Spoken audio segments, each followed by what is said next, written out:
വീണ്ടും വരുന്നവനായ യേശുക്രിസ്തുവിന്റെ നിസ്തുല്യ നാമത്തിൽ ഈ മനോഹരമായ സന്ധ്യയിൽ തിരുവചനം പഠിക്കുവാനായിട്ട് ദൈവസന്നിധിയിൽ അടുത്ത് വന്നിരിക്കുന്നതായ എല്ലാ പ്രിയപ്പെട്ട ദൈവജനത്തെയും ഓർത്ത് ദൈവത്തെ സ്തുതിക്കുകയും നിങ്ങളെ എല്ലാവരെയും ഹാർദമായിട്ട് സ്വാഗതം ചെയ്യുകയും ചെയ്യുന്നു.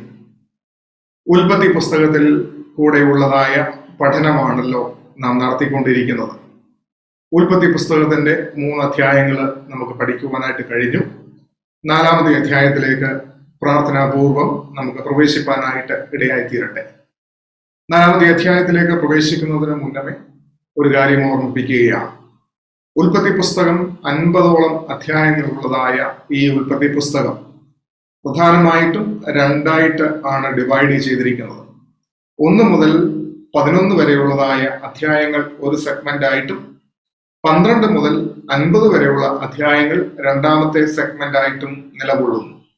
1ാമത്തെ സെഗ്മെന്റിൽ മാനവ ചരിത്രത്തെ കുറിച്ചാണ് അവിടെ പഠിപ്പിക്കുന്നത് എന്നോർക്കണം. തുടർന്ന് ലോക ചരിത്രത്തിലേക്ക് പ്രവേശിക്കുന്നു. ഇസ്രായേലിന്റെ ചരിത്രത്തിലേക്ക് 12ാമത്തെ അധ്യായം മുതൽ പ്രവേശിക്കുന്നതായിട്ട് കാണാം. നമ്മൾ ബിബ്ലിക്കലായിട്ട് ലോകത്തിന്റെ സംഭവ വികാസങ്ങൾ എത്ര വർഷമായി എന്നൊന്ന് എടുത്തു നോക്കുമ്പോൾ 6000 വർഷത്തിന്റെ കണക്കാണ് നമ്മൾ ഇതുവരെയുള്ള സമയങ്ങളിൽ പറയുന്നത്. അതായത് ദൈവം ഭൂമിയെ സൃഷ്ടിച്ചത് മുതൽ ഇതുവരെയുള്ള സമയത്തെ 6000 വർഷമായിട്ടാണ് നമ്മൾ കാൽക്കുലേറ്റ് ചെയ്യുന്നത്. എന്നാൽ 1ാമത്തെ അധ്യായത്തിൽ നമ്മൾ വളരെ സുദീർഘമായിട്ട് തന്നെ പഠിച്ചിരുന്നു. മില്യൺസ് ഓഫ് ഇയേഴ്സ് ആയിട്ടും നമുക്കിതിനെ കൺവേർട്ട് ചെയ്യാം. ഒരു ദിവസം 1000 സംവത്സരം പോലെ ആയിരിക്കുന്ന കർത്താവിന് ഇതിനെ മില്യൺസ് ആയിട്ടും കൺവേർട്ട് ചെയ്യാനായിട്ട് പറ്റും. എന്നാൽ നമ്മുടെ പഠനത്തിന്റെ സൗകര്യത്തിനായിട്ട് 6000 ഇയേഴ്സ് നമ്മൾ കാൽക്കുലേറ്റ് ചെയ്യുകയാണെങ്കിൽ ആദ്യത്തെ 2000 വർഷങ്ങളുടെ ചരിത്രമാണ്, അല്ലെങ്കിൽ നടന്ന സംഭവങ്ങളുടെ ഒരു സംക്ഷിപ്ത രൂപമാണ് 1 മുതൽ 11 വരെയുള്ള അധ്യായങ്ങളിൽ കൂടെ പരാമർശിച്ചിരിക്കുന്നതെന്ന് ഓർത്തുകൊള്ളണം. ആദ്യത്തെ ഫസ്റ്റ് 2000 ഇയേഴ്സിന്റെ കാര്യങ്ങളാണ് 1 മുതൽ 11 വരെയുള്ള അധ്യായങ്ങളിൽ പരാമർശിച്ചിരിക്കുന്നത്. 12 മുതലുള്ള അധ്യായങ്ങളിൽ നമ്മൾ നോക്കുമ്പോൾ അത് മുതൽ ഏകദേശം ഇതുവരെയും ഏകദേശം 14,000 വർഷത്തെ കാര്യങ്ങളാണ് ഇന്ന് വരെയുള്ള സംഭവങ്ങൾ നമുക്ക് മനസ്സിലാക്കാനായിട്ട് സാധിക്കുന്നതെന്ന് ഓർത്തുകൊള്ളാം. അപ്പോൾ ആദ്യത്തെ 11 അധ്യായം തന്നെ ഒരുപാട് ഇമ്പോർട്ടന്റ് ആയിട്ടുള്ളതായ അധ്യായമാണ്. 2000 വർഷത്തെ കാര്യങ്ങള് ചുരുക്കത്തിൽ അതിനകത്ത് സമറൈസ് ചെയ്ത് വെച്ചിരിക്കുന്നതാണ് നമ്മൾ പ്രധാനമായിട്ടും കാണുന്നത്. അപ്പോൾ ഇന്ന് 4ാമത്തെ അധ്യായത്തിലേക്ക് നമ്മൾ പ്രവേശിക്കുകയാണ്. 3 അധ്യായങ്ങൾ നമ്മൾ കഴിഞ്ഞു. ഈ 4ാമത്തെ അധ്യായത്തിലേക്ക് നമ്മൾ പ്രവേശിക്കുമ്പോൾ പ്രധാനമായിട്ടും ഈ 4ാമത്തെ അധ്യായത്തിൽ ചില സംഭവങ്ങളുണ്ട്. അതൊരു ഒറ്റ വാചകത്തിൽ ഓരോരോ കാര്യങ്ങൾ ഞാൻ ആദ്യം വേഗം പറയാം. അപ്പോൾ നിങ്ങൾക്ക് പെട്ടെന്ന് ഈ അധ്യായം അങ്ങ് മനസ്സിലാക്കാനായിട്ട് സാധിക്കും. വേർഡ് ബൈ വേർഡ് നമുക്ക് ഒത്തിരി എക്സ്പ്ലനേഷനിൽ പോകാനായിട്ട് ഉള്ളതായ സമയവും ഒന്നും ഇല്ലല്ലോ. അതുകൊണ്ട് ആദ്യമേ ഞാൻ 1 വേർഡായിട്ട് ഇതിനകത്ത് എത്ര കാര്യങ്ങളാണ് ഈ 4ാമത്തെ അധ്യായത്തിൽ സംഭവിച്ചിട്ടുള്ളത് എന്നുള്ളതൊന്ന് പറയാം. അപ്പോൾ നിങ്ങൾക്കത് ബാക്കി പെട്ടെന്ന് മനസ്സിലാക്കാനായിട്ട് സാധിക്കും. സ്ത്രീ പുരുഷ ബന്ധത്തിൽ കൂടെ ആദ്യമായിട്ട് ഒരു കുഞ്ഞ് പിറക്കുന്നതിനെ കുറിച്ചാണ് 1ാമതായിട്ട് ഇവിടെ സമർത്ഥിച്ചിരിക്കുന്നത് നോക്കണം. 2ാമത് ആദ്യത്തെ യാഗം നടക്കുന്നതിനെ കുറിച്ച്, മനുഷ്യൻ ദൈവത്തിന് അർപ്പിക്കുന്നതായ യാഗത്തെ കുറിച്ച് ഈ അധ്യായത്തിൽ പരാമർശിച്ചിട്ടുണ്ട്. ആദ്യത്തെ കൊലപാതകം, മർഡർ നടക്കുന്നത് ഈ അധ്യായത്തിലാണ് എന്നോർക്കണം. സിവിലൈസേഷന്റെ ആരംഭം, നാഗരികത അല്ലെങ്കിൽ മനുഷ്യൻ പട്ടണം പണിത് താമസം ആരംഭിക്കുവാനായിട്ട് തുടങ്ങിയത് ഈ അധ്യായത്തിൽ രേഖപ്പെടുത്തിയിരിക്കുന്നു. ദ്വിഭാര്യ സമ്പ്രദായം, 2 ഭാര്യമാരെ വിവാഹം കഴിക്കുവാനായിട്ട് സാധിക്കും, അല്ലെങ്കിൽ ദ്വിഭാര്യ സമ്പ്രദായം ആരംഭിച്ചത് ഈ അധ്യായത്തിലാണെന്ന് കാണുവാനായിട്ട് കഴിയും. പിന്നെ ബിസിനസിന്റെ ആരംഭം, സംഗീതത്തിന്റെ ആരംഭം, സകലവിധ എന്റർടൈൻമെന്റുകളുടെയും ആരംഭം, ടെക്നോളജിയുടെ ആരംഭം, അങ്ങനെ ഇത്രയും കാര്യങ്ങൾക്ക് ശേഷം അവസാന ഭാഗത്തേക്ക് വരുമ്പോൾ ദൈവത്തെ ആരാധിക്കുന്നതായ, ആരാധന ആരംഭിക്കുകയും ചെയ്യുന്നതായ ഒരു അധ്യായം. അപ്പോൾ പല കൂട്ടം കാര്യങ്ങൾ കൊണ്ട് എന്താ പറയുന്നത് നിറഞ്ഞിരിക്കുന്നതായ ഒരു അധ്യായമാണ് ഈ 4ാമത്തെ അധ്യായം. ഈ ചാപ്റ്റർ പെട്ടെന്ന് അങ്ങ് മനസ്സിലാവാൻ വേണ്ടിയിട്ടാണ് ഇതിനകത്ത് എന്തെല്ലാം കാര്യങ്ങൾ എന്നുള്ളത് ഈ ഒറ്റ വാചകത്തിൽ ഞാൻ പറഞ്ഞതെന്ന് നോക്കണം. ഒന്നുകൂടെ ഞാൻ റിപ്പീറ്റ് ചെയ്യാം. സ്ത്രീ പുരുഷ ബന്ധത്തിൽ കൂടെ ആദ്യമായിട്ട് ഒരു കുഞ്ഞ് ഈ ലോകത്തിൽ ഉണ്ടാകുന്നതായിട്ടുള്ള സംഭവം രേഖപ്പെടുത്തിയിരിക്കുന്നു. മനുഷ്യൻ ദൈവത്തിന്റെ സന്നിധിയിൽ അർപ്പിച്ച ആദ്യത്തെ യാഗം, ആദ്യത്തെ കൊലപാതകം, മനുഷ്യൻ സിവിലൈസേഷനിലേക്ക് മാറിയ അനുഭവത്തെ കുറിച്ച്, ബഹുഭാര്യ സമ്പ്രദായം ആരംഭിച്ചിരിക്കുന്നതായിട്ടുള്ള അനുഭവം, ബിസിനസ് ആരംഭിച്ചിരിക്കുന്ന അനുഭവം, സകലവിധ മ്യൂസിക്കും എന്റർടൈൻമെന്റും ആരംഭിച്ചതായിട്ടുള്ള അനുഭവം, മനുഷ്യൻ ടെക്നോളജിയിലേക്ക് മാറിയതായിട്ടുള്ള അനുഭവം, ഒൻപതാമതായിട്ട് ദൈവത്തിന്റെ നാമത്തിലുള്ളതായ ആരാധന ആരംഭിച്ചതായിട്ടുള്ളതായ അനുഭവം. ഇത്രയും കാര്യങ്ങളാണ് പ്രധാനമായിട്ടും ഈ അധ്യായത്തിൽ സംഭവിച്ചിരിക്കുന്നത്. അതുകൊണ്ട് തന്നെ വളരെ പ്രാധാന്യം അർഹിക്കുന്നതായിട്ടുള്ള ഒരു അധ്യായം കൂടെയാണ് ഇതെന്ന് ഓർക്കണം. പലപ്പോഴും ഞാൻ പറയും, വേർഡ് ബൈ വേർഡ് ആയിട്ട് ഇത് എക്സ്പ്ലെയിൻ ചെയ്ത് പോയി കഴിഞ്ഞാൽ തീരത്തില്ല. അതെനിക്കും അറിയാം, നിങ്ങൾക്കും അറിയാം തീരത്തില്ലെന്ന്. എന്നാൽ പലപ്പോഴും വേർഡ് ബൈ വേർഡായിട്ട് പോകാനായിട്ട് നിർബന്ധിതനായി പോവുകയും ചെയ്യുക. എന്നാൽ എല്ലാം അങ്ങനെ പോയി കഴിഞ്ഞാൽ ഈ പുസ്തകം, അതായത് ഈ ജനസിസ് എന്ന പുസ്തകം എനിക്ക് തീർക്കാനായിട്ട് സാധിക്കത്തില്ല. അതുകൊണ്ട് ഏതാനും അധ്യായങ്ങൾ കൂടെ നമ്മളിങ്ങനെയൊക്കെ ഒന്ന് നോക്കിയിട്ട് കുറച്ചൊക്കെ ഡീറ്റെയിൽ നോക്കിയിട്ട് പിന്നെ പെട്ടെന്ന് ഓടി പോയില്ലെങ്കിൽ അവസാനിപ്പിക്കുവാനായിട്ട് സാധിക്കത്തില്ല. അതുകൊണ്ട് ഈ അധ്യായം കൂടെ നമുക്ക് ആ രീതിയിലൊക്കെ മാക്സിമം നോക്കാവുന്നിടത്തോളം നമുക്ക് നോക്കാം. 4-ാമത്തെ അധ്യായത്തിലേക്ക് നമുക്ക് പ്രവേശിക്കാം. അനന്തരം മനുഷ്യൻ തന്റെ ഭാര്യയായ ഹവ്വായെ പരിഗ്രഹിച്ചു. അവൾ ഗർഭം ധരിച്ച് കയ്യിനെ പ്രസവിച്ചു. യഹോവയാൽ എനിക്ക് ഒരു പുരുഷ പ്രജ ലഭിച്ചു എന്ന് പറഞ്ഞു. പിന്നെ അവൾ അവന്റെ അനുജനായ ഹാബേലിനെ പ്രസവിച്ചു. ഹാബേൽ ആട്ടിടയനും കയ്യൻ കൃഷിക്കാരനുമായി തീർന്നു. കുറെ കാലം കഴിഞ്ഞിട്ട് കയ്യൻ നിലത്തെ അനുഭവത്തിൽ നിന്ന് യഹോവയ്ക്ക് ഒരു വഴിപാട് കൊണ്ടുവന്നു. ഹാബേലും ആട്ടിൻകൂട്ടത്തിലെ കടിഞ്ഞൂറുകളിൽ നിന്ന് അവയുടെ മേധസ്സിൽ നിന്ന് തന്നെ ഒരു വഴിപാട് കൊണ്ടുവന്നു. യഹോവ ഹാബേലിലും അവന്റെ വഴിപാടിലും പ്രസാദിച്ചു. കയ്യനിലും അവന്റെ വഴിപാടിലും പ്രസാദിച്ചില്ല. കയ്യൻ ഏറ്റവും കോപമുണ്ടായി, അവന്റെ മുഖം വാടി. എല്ലാ വാക്യങ്ങളും ഒന്നും ഞാൻ വായിക്കുന്നില്ല. സംഭവത്തിന്റെ ഒരു ഓർഡർ ഞാനിപ്പോ നിങ്ങൾക്ക് പറഞ്ഞു തന്നിട്ടുണ്ട്. 9 കൂട്ടം കാര്യങ്ങൾ സംഭവിച്ചിരിക്കുന്നതിന്റെ ഒരു ഓർഡർ പറഞ്ഞു തന്നിട്ടുണ്ട്. ഈ ഓർഡർ വൈസിലെല്ലാം ഒന്ന് മനസ്സിലാക്കുക. നമ്മളിത് വായിക്കാനായിട്ടൊക്കെ പോയി കഴിഞ്ഞാൽ എല്ലാം വായിച്ചൊന്നും തീർക്കാനായിട്ട് സാധിക്കത്തില്ല. കാര്യങ്ങൾ പറഞ്ഞ് നമുക്ക് വേഗം മുൻപോട്ട് പോകുവാനായിട്ട് ശ്രമിക്കാം.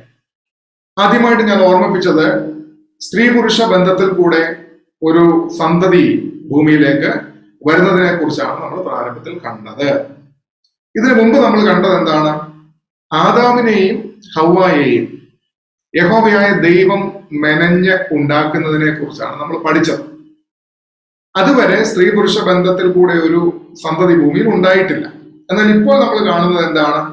ആദ്യമായിട്ട് സ്ത്രീ പുരുഷ ബന്ധത്തിൽ കൂടെ ഒരു സന്തതി ഭൂമിയിലേക്ക് കടന്നു വരുന്നതായിട്ടുള്ള രംഗമാണ്. അപ്പൊ അവിടെയും എന്താ സംഭവിക്കുന്നത്? ആദ്യം ആദാമിനെ ഹവ്വായെ ദൈവം തന്നെ മണ്ണിൽ നിന്ന് ആദാമിനെ ഉണ്ടാക്കി. ഹവ്വായെ ആദാമിന്റെ അസ്ഥി എടുത്തിട്ട് തുടർന്ന് രൂപപ്പെടുത്തുന്നതായിട്ട് നമ്മൾ കണ്ടു. അപ്പൊ ഇവിടെ എന്താ സംഭവിക്കുന്നത്?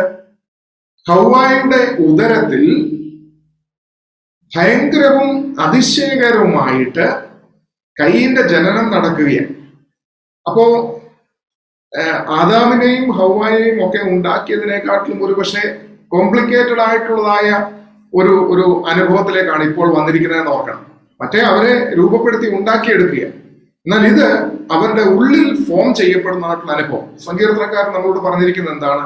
ഭയങ്കരവും അതിശയകരവുമായിട്ട് നാം സൃഷ്ടിക്കപ്പെട്ടിരിക്കുന്നു. അപ്പോൾ ഒരു അമ്മയുടെ ഉദരത്തിൽ ഭയങ്കരവും അതിശയകരമായിട്ട്, ഫിയർഫുള്ളി ആൻഡ് വണ്ടർഫുള്ളി മെയ്ഡ്, അങ്ങനെ ഒരു ക്രിയേഷൻ ഇവിടെ നടക്കുന്നതായിട്ട് നമ്മൾ കാണുകയാണ്. നമ്മുടെ ഇതുവരെയും സയൻസിന് തെളിയിക്കുവാനായിട്ട് പോലും സാധിച്ചിട്ടില്ല എങ്ങനെ ഒരു അമ്മയുടെ ഉദരത്തിൽ ഒരു കുഞ്ഞിന്റെ അസ്ഥി രൂപപ്പെടുന്നു, അവന്റെ ഞരമ്പുകൾ രൂപപ്പെടുന്നു, ഇന്നർ ഓർഗൻസ് രൂപപ്പെടുന്നു. ഇതൊന്നും ഇതുവരെയും ടെക്നോളജികൾക്കൊന്നും തെളിയിക്കുവാനായിട്ട് കഴിഞ്ഞിട്ടില്ലെന്ന് ഓർത്തോളാം. എങ്ങനെ ഇത് രൂപപ്പെട്ടു വരുന്നു എന്നുള്ളത് ഇന്നും അതൊരു മിസ്റ്ററി ആയിട്ട് തന്നെ ലോകത്തിന്റെ മുമ്പിൽ നിൽക്കുന്നു എന്നുള്ളത് ഓർത്തോളാം. അപ്പോൾ ഭയങ്കരമായിട്ടുള്ളതായ ഒരു സംഭവം ഈ ചാപ്റ്ററിന്റെ തുടക്കത്തിൽ നമ്മൾ കാണുകയാണ്. രണ്ടാമതായിട്ട് നമ്മളിവിടെ കാണുന്നത് എന്താണ്? ഒരു പൈതലിനെ ലഭിച്ചു കഴിഞ്ഞപ്പോൾ അവിടെ സംഭവിക്കുന്നതായിട്ടുള്ള കാര്യം, ഹവ്വായുടെ, നമുക്ക് വേണമെങ്കിൽ ഇപ്രകാരം സമർത്ഥിക്കാം, ഹവ്വായുടെ ആദ്യത്തെ പ്രാർത്ഥന എന്ന് വേണമെങ്കിൽ നമുക്ക് പറയാം. എന്താണ് ഹവ്വായുടെ പ്രാർത്ഥന എന്ന് പറയുന്നത്? I have gotten a man with the help of the Lord. യഹോവയാൽ എനിക്ക് ഒരു പുരുഷ പ്രജയെ ലഭിച്ചു എന്നാ പറഞ്ഞിരിക്കുന്നത്. ഒരു പൈതലിനെ ഹവ്വായിക്ക് ലഭിച്ചപ്പോൾ, ആദാമിനും ഹവ്വായിക്കും ലഭിച്ചപ്പോൾ, ഹവ്വായിൽ നിന്ന് പുറത്തേക്ക് വരുന്നതായിട്ടുള്ള വാക്കുകൾ യഹോവയാൽ എനിക്ക് ഒരു പുരുഷ പ്രജ ലഭിച്ചു എന്ന് പറഞ്ഞു. I have gotten a man with the help of the Lord. അങ്ങനെയാണ് അവിടെ പറയുന്നത്. അപ്പോൾ ഇതൊരു പ്രാർത്ഥനയായിട്ട് നമുക്ക് പരിഗണിക്കാം, അല്ലെങ്കിൽ ഒരു സ്തോത്രത്തിന്റെ അനുഭവമായിട്ടും നമുക്കിതിനെ പരിഗണിക്കാം. ഈ ഒരു പ്രാർത്ഥനയിൽ നിന്ന് നമ്മൾ എന്താണ് മനസ്സിലാക്കേണ്ടത്? സ്ത്രീയുടെയോ പുരുഷന്റെയോ കഴിവ് കൊണ്ടല്ല ഒരു സന്തതി ഈ ലോകത്തിൽ ജനിച്ച് വീഴുന്നത്. 127 സങ്കീർത്തനം 3 വാക്യം വളരെ വ്യക്തമായിട്ട് പറഞ്ഞിട്ടുണ്ട്. മക്കൾ യഹോവ നൽകുന്ന അവകാശം, ഉദരഫലം അവൻ തരുന്ന പ്രതിഫലവുമാകുന്നു. So the children are the inheritance and they are the gift or they are the reward from the Lord. അപ്പോൾ കുഞ്ഞുങ്ങൾ എന്ന് പറയുന്നത് സ്വർഗത്തിലെ ദൈവം തരുന്ന ഒരു അവകാശമാണ്, ഒരു പ്രതിഫലമാണ് എന്നുകൂടെ ഓർത്തുകൊള്ളണം. അല്ലാതെ ഒരു പുരുഷന്റെയോ സ്ത്രീയുടെയോ കഴിവിൽ നിന്ന് സംജാതമായി വരുന്നതല്ല ഇതെന്ന് ഓർത്തുകൊള്ളണം. അപ്പോൾ ഇവിടെ നമുക്കൊരു പാഠം, ഒരു ലെസൺ ലേൺ ചെയ്യുവാൻ കൂടി ഉണ്ട് എന്നുള്ളത് ഓർത്തുകൊള്ളണം. ദൈവം എന്തുകൊണ്ടാണ് നമുക്ക് കുഞ്ഞുങ്ങൾ ഉണ്ടായിക്കഴിഞ്ഞാൽ ആ കുഞ്ഞുങ്ങളെ ദൈവത്തിന്റെ സന്നിധിയിൽ കൊണ്ടുവന്ന് സ്തോത്രം ചെയ്യുകയും അവരെ സമർപ്പിച്ച് പ്രാർത്ഥിക്കുകയും ദൈവത്തിന്റെ സന്നിധിയിൽ അവരെ സമർപ്പിക്കുകയും ചെയ്യുന്നത്? ദൈവമാണ് നമുക്ക് ഈ ലോകത്തിൽ തലമുറകളെ തരുന്നത്. ഹവ്വ ഇവിടെ വളരെ വ്യക്തമായിട്ട് നമ്മളെ കാണിച്ചു തരികയാണ്. യഹോവയാൽ with the help of the Lord. നമ്മൾ ഓർത്തുകൊള്ളണം, ദൈവമക്കളെ, ലോകത്തിൽ നാം നമ്മുടെ കഴിവ് കൊണ്ടും ബുദ്ധി കൊണ്ടും ശക്തി കൊണ്ടും ഒന്നും നേടുന്നില്ല. പിന്നെയോ ദൈവിക സഹായം കൊണ്ട് ആണ് നാം പലതും നേടിയെടുക്കുന്നത് എന്നുള്ളത് മറന്നു പോകുവാനായിട്ട് പാടില്ല. അതുകൊണ്ട് 2 കൂട്ടം കാര്യങ്ങൾ ഇവിടെ ഹവ്വ നമ്മളെ പഠിപ്പിക്കുന്നു. ഒന്ന്, അനുഗ്രഹം പ്രാപിച്ചപ്പോൾ, നന്മ പ്രാപിച്ചപ്പോൾ ദൈവസന്നിധിയിൽ ദൈവത്തിന് നന്ദി കരയേറ്റുവാൻ, സ്തുതിയെ കരയേറ്റുവാൻ, അതോടൊപ്പം ദൈവസന്നിധിയിൽ പ്രാർത്ഥിക്കുവാനായിട്ടുള്ളതായ ദൈവം ചെയ്ത ഉപകാരങ്ങളെ ഓർത്തുകൊണ്ട്. അതുകൊണ്ടാണ് ദാവീദ് പറഞ്ഞിരിക്കുന്നത്, ദൈവം ചെയ്ത ഉപകാരങ്ങളൊന്നും മറക്കരുതെന്ന് പറഞ്ഞിരിക്കുന്നത്. അതുകൊണ്ട് നമ്മുടെ ക്രിസ്തീയ ജീവിതത്തിൽ, നമ്മുടെ വ്യക്തി ജീവിതത്തിലും കുടുംബ ജീവിതത്തിലും സാമൂഹ്യ ജീവിതത്തിലും നമ്മൾ അനുഭവിക്കുന്ന ദൈവിക നന്മകളെ കുറിച്ച് നമ്മൾ ബോധമുള്ളവരായിരിക്കണം. ദൈവസന്നിധിയിൽ നന്ദി കരയേറ്റുന്നവരും ആയിരിക്കണം എന്നുള്ളത് വളരെ വ്യക്തമായിട്ട് അവിടെ പഠിപ്പിക്കുകയാണ്. പിന്നീട് നമ്മൾ കാണുന്നത് എന്താണ്? പിന്നെ അവൾ അവന്റെ അനുജനായ ഹാബേലിനെ പ്രസവിച്ചു. അപ്പോൾ ഇവിടെ എന്താണ്? 2 കുഞ്ഞുങ്ങളെ ആദാമിനും ഹവ്വായിക്കും ലഭിക്കുന്നു, കയീനെയും ഹാബേലിനെയും. കയീൻ എന്ന പദത്തിന്റെ അർത്ഥം സ്പിയർ, കുന്തം എന്നാണ് രേഖപ്പെടുത്തിയിരിക്കുന്നത്. സ്പിയർ എന്ന വേർഡാണ് കയീൻ എന്ന പദത്തിന്റെ അർത്ഥം. ഹാബേലിന് കൊടുത്തിരിക്കുന്നതായിട്ടുള്ള പദത്തിന്റെ അർത്ഥം ബ്രത്ത്, ശ്വാസം എന്നുള്ളതാണ് ഹാബേൽ എന്നുള്ളതായ പദത്തിന്റെ അർത്ഥം. അപ്പോൾ 2 മക്കളെ ലഭിക്കുന്നു. അവർ 2 പേരും ജനിച്ചു വീഴുന്നു. അവരുടെ 2 പേരുടെ തൊഴിലിനെ കുറിച്ച് പറഞ്ഞിരിക്കുന്നു. ഒരാള് ഫാർമർ, കൃഷിക്കാരൻ. Cain is a farmer, Abel is a shepherd, ഒരു ആട്ടിടയൻ. അപ്പോൾ ഒരു വ്യക്തി കൃഷിക്കാരൻ, ഒരു വ്യക്തി ആട്ടിടയൻ. തുടർന്ന് നമ്മൾ കാണുന്നതായിട്ടുള്ള കാര്യം ഞാൻ ഓർപ്പിച്ചല്ലോ, ആദ്യത്തെ യാഗത്തിലേക്ക് പ്രവേശിക്കുകയാണ്. ദൈവത്തിന്റെ സന്നിധിയിൽ അവര് ഓഫറിങ് നൽകുന്നതിനെ കുറിച്ചാണ് നമ്മൾ കാണുന്നത്. ഇവിടെ മുതലാണ് ചില കാര്യങ്ങളിലേക്ക് നമ്മൾ പ്രവേശിക്കുന്നത്. അപ്പൊ ഈ ഒരു 4ാമത്തെ ചാപ്റ്റർ മുതൽ നമ്മൾ ജനറലായിട്ട് കാണേണ്ട മറ്റൊരു കാര്യം കൂടെ ഉണ്ട്. ഇവിടെ മുതൽ ലൈഫിന്റെ ഒരു 2 പാരലൽ ലൈനുകൾ ആരംഭിക്കുകയാണ്. 2 ലൈനുകൾ ഇവിടെ നമുക്ക് തുടങ്ങുകയാണ്. അതായത് ദൈവത്തോട് ചേർന്ന് നിൽക്കുന്നതായ ഒരു കൂട്ടം, ലോകത്തോട് പിശാചിനോട് ചേർന്ന് നിൽക്കുന്നതായ ഒരു കൂട്ടം. ആ ലൈൻ ഇന്നുവരെ ഇങ്ങനെ മുൻപോട്ട് പോയിക്കൊണ്ടിരിക്കുകയാണ്. അതിങ്ങനെ മുൻപോട്ട് തന്നെ പോയിക്കൊണ്ടേയിരിക്കും. അപ്പോൾ പാരലലായിട്ട് 2 ലൈനുകൾ ഇങ്ങനെ പോകുന്നതായിട്ടുള്ള അനുഭവം ഇവിടെ തുടങ്ങുന്നു എന്നുള്ളത് നിങ്ങൾ ശ്രദ്ധിച്ചുകൊള്ളാം. ഇവിടെ ആദ്യത്തെ ആ തുടക്കം എവിടെ നിന്ന് വരികയാണ്? കയീനിൽ നിന്നും ഹാബേലിൽ നിന്നും അതിന്റെ ആ ഒറിജിൻ പ്രവേശിച്ച് തുടങ്ങുകയാണ്. പിന്നീട് ഈ ലൈൻ മുൻപോട്ട് പോകുന്നതായിട്ട് നമുക്ക് കാണാനായിട്ട് കഴിയും. അപ്പൊ ഇവിടെ എന്താ ചെയ്യുന്നത്? ഞാൻ ഓർപ്പിച്ചു, ആദ്യത്തെ യാഗം അല്ലെങ്കിൽ ആദ്യത്തെ ഓഫറിങ് അവിടെ നടക്കുകയാണ്. 2 പേരും ഓഫറിങ് കൊടുക്കുന്നുണ്ട്. കയ്യിനെ കുറിച്ച് പറയുന്നതാണ്, കുറെ കാലം കഴിഞ്ഞിട്ട് കയ്യിൽ നിലത്തെ അനുഭവത്തിൽ നിന്ന് യഹോവയ്ക്ക് ഒരു വഴിപാട് കൊണ്ടുവന്നു. ഓക്കെ, വെൽ ആൻഡ് ഗുഡ്, കംപ്ലൈന്റുകളൊന്നും പറയാനായിട്ട് ഇല്ല. രണ്ടെന്താണ്, ഹാബേലും ആട്ടിൻകൂട്ടത്തിലെ കടിഞ്ഞൂലുകളിൽ നിന്ന് അവയുടെ മേധസ്സിൽ നിന്ന് തന്നെ ഒരു വഴിപാട് കൊണ്ടുവന്നു. യഹോവ ഹാബേലിലും അവന്റെ വഴിപാടിലും പ്രസാദിച്ചില്ല, കയ്യിലും അവന് വഴിപാട് പ്രസാദിച്ചു, കയ്യിലും അവന് വഴിപാടിന് പ്രസാദിച്ചില്ല. ഓക്കെ, കയ്യിന് ഏറ്റവും കോപമുണ്ടായി, അവന്റെ മുഖം വാടി. എന്നാൽ യഹോവ കയ്യിനോട്, നീ കോപിക്കുന്നത് എന്ത്, നിന്റെ മുഖം വാടുന്നതും എന്ത്? സ്വാഭാവികമായിട്ടും നമ്മൾ അവിടെ ചിന്തിക്കും, എന്തുകൊണ്ട് കയ്യിന്റെ യാഗത്തിൽ ദൈവം പ്രസാദിച്ചില്ല, ഹാബേലിന്റെ യാഗത്തിൽ ദൈവം പ്രസാദിച്ചു? നമ്മൾ അതിനെ കണ്ടുപിടിക്കുന്ന ഒരുപാട് ന്യായങ്ങളുണ്ട്. അതായത് കയ്യിൻ കൃഷിക്കാരനായിരുന്നു, അപ്പോൾ കൃഷിയിലെ വിളവല്ലേ അദ്ദേഹത്തിന് കൊടുക്കാൻ പറ്റുകയുള്ളൂ. ഓക്കെ, തീർച്ചയായിട്ടും കൃഷിയിലെ വിളവേ അദ്ദേഹത്തിന് കൊടുക്കാനായിട്ട് പറ്റത്തുള്ളൂ, അതിനകത്ത് സംശയമൊന്നുമില്ല. അദ്ദേഹത്തിന് ആടും പശുവും ഒന്നും അദ്ദേഹത്തിന് വളർത്തുന്ന ആളല്ലായിരുന്നു, അതുകൊണ്ട് തന്നെ ആടിനെ കൊടുക്കാനായിട്ട് അദ്ദേഹത്തിന്റെ കയ്യിൽ ഇല്ലാരും താനും. ഹാബേലിനെ സംബന്ധിച്ചിടത്തോളം അദ്ദേഹം ആട്ടിടയനാണ്, തീർച്ചയായിട്ടും അദ്ദേഹത്തിന്റെ കയ്യിൽ ആടുകളുണ്ട്, അതുകൊണ്ട് തീർച്ചയായിട്ടും ആടിനെ സബ്മിറ്റ് ചെയ്യാനായിട്ട് സാധിക്കും, ഓഫർ ചെയ്യാനായിട്ട് സാധിക്കും, ഒരു കുഴപ്പമില്ല. പക്ഷേ അതിന്റെ പേരിലാണോ ദൈവം ഇവിടെ കയ്യിന്റെയും ഹാബേലിന്റെയും, കയ്യിന്റെ യാഗത്തിൽ പ്രസാദിക്കാഞ്ഞതും ഹാബേലിന്റെ യാഗത്തിൽ പ്രസാദിച്ചതും? നമ്മൾ നോക്കുന്നായിട്ടുള്ള സമയത്ത് യാഗത്തിന് ചില പ്രമാണങ്ങളുണ്ട്. ആ യാഗത്തിന്റെ പ്രമാണങ്ങൾ എന്താണ് എന്ന് നമ്മൾ മനസ്സിലാക്കിയെങ്കിൽ മാത്രമേ നമുക്ക് ഈ ഭാഗം ഒന്ന് മനസ്സിലാക്കാനായിട്ട് കഴിയത്തുള്ളൂ. ലേവ്യ പുസ്തകം 2-ാമത്തെ അധ്യായം 1-ാമത്തെ വാക്യം. ലേവ്യ പുസ്തകം 2-ാമത്തെ അധ്യായം 1-ാമത്തെ വാക്യം. അവിടെ പറഞ്ഞിരിക്കുന്നത് ഇപ്രകാരമാണ്: ആരെങ്കിലും യഹോവയ്ക്ക് ഭോജനയാഗമായ വഴിപാട് കഴിക്കുമ്പോൾ അവന്റെ വഴിപാട് നേരിയ മാവായിരിക്കണം, അവൻ അതിന്മേൽ എണ്ണ ഒഴിച്ച് കുന്തിരുക്കം ഇടയണം. അതിന്റെ 14 മുതൽ 16 വരെയുള്ള വാക്യങ്ങൾ കൂടെ വായിക്കാം. 14 മുതൽ 16 വരെ. ലേവ്യ 2-ാമത്തെ അധ്യായം 14 മുതൽ 16 വരെ. നിന്റെ ആദ്യ ഫലങ്ങളുടെ ഭോജനയാഗം യഹോവയ്ക്ക് കഴിക്കുന്നുവെങ്കിൽ, ശ്രദ്ധിച്ചു കേട്ടോണേ, നമ്മള് വളരെ ശ്രദ്ധിച്ചിരുന്നെങ്കിലേ ഇത് മനസ്സിലാവത്തുള്ളൂ.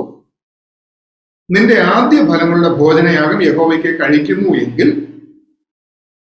കതിർ ചുട്ട് ഉതിർത്ത മണികൾ ആദ്യ ഫലങ്ങളുടെ ഭോജനയാഗമായി അർപ്പിക്കണം.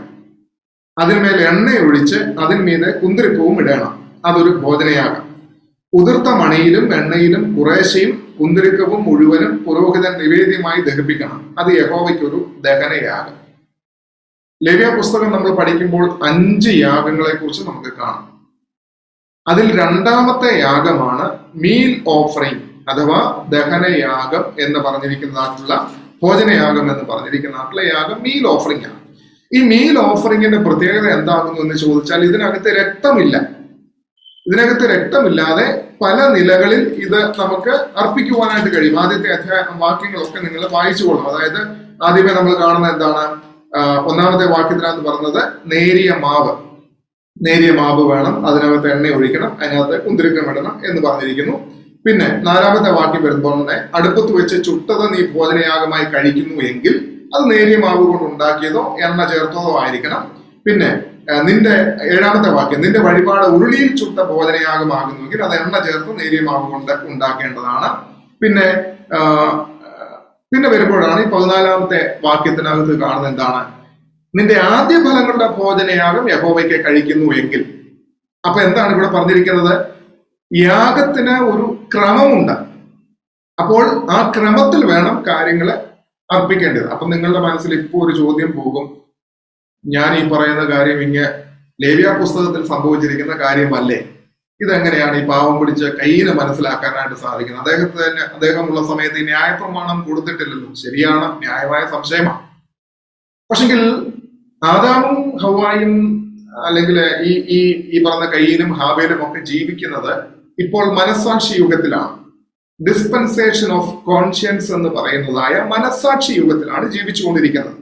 ഈ മനസ്സാക്ഷി യുഗത്തിൽ സംഭവിച്ചത് എന്താകുന്നു എന്ന് ചോദിച്ചാൽ, റിട്ടേൺ ഡോക്യുമെന്റുകളല്ല കൊടുത്തിരിക്കുന്നത്. ദൈവം അവരോട് വാമൊഴിയായി പറഞ്ഞിരിക്കുന്ന അരുളപ്പാടുകൾ ഉണ്ട് എന്നുള്ളത് നമ്മൾ വിസ്മരിക്കരുത്. ഇത് ആദാമിന് നന്നായിട്ട് അറിയാവുന്ന ആളാണ് എന്നുള്ളത് ഓർത്തുകൊള്ളാം. അതുകൊണ്ടാണല്ലോ പിന്നെ 8-ാമത്തെ അധ്യായത്തിൽ വരുമ്പോൾ നോഹ ദൈവത്തിന് യാഗം അർപ്പിച്ചിരിക്കുന്നതിനെ കുറിച്ച് നമുക്ക് കാണാം.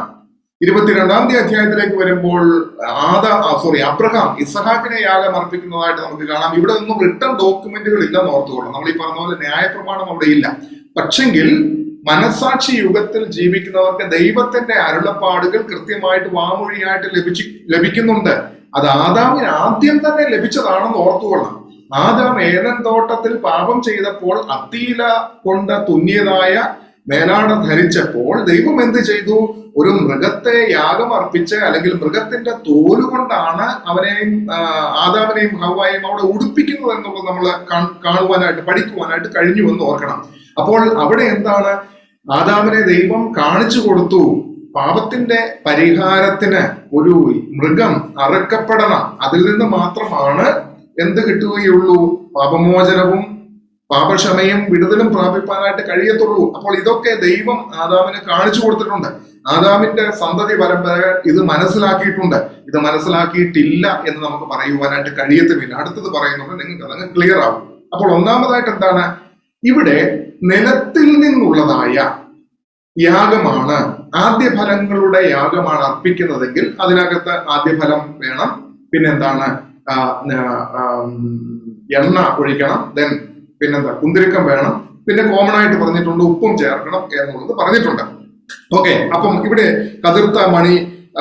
കതിർ ചുട്ട് ഉതിർത്ത മണികൾ ഉണ്ടാവണം, എണ്ണ ഒഴിക്കണം, കുന്തിരിക്കം ഇടണം, ഉപ്പ് ചേർക്കണം. ഇത്രയും കൂട്ടം കാര്യങ്ങളാണ് അവിടെ പറഞ്ഞിരിക്കുന്നത് എന്നുള്ളത് നമുക്ക് വളരെ വ്യക്തമായിട്ട് കാണാം. എന്നാൽ നിങ്ങൾ ഇനി ഒന്ന് ശ്രദ്ധിച്ചാട്ടെ, ഈ 4-ാമത്തെ വാക്യത്തിലെ ഉൽപ്പത്തി പുസ്തകത്തിലേക്ക് മടങ്ങി വരണേ.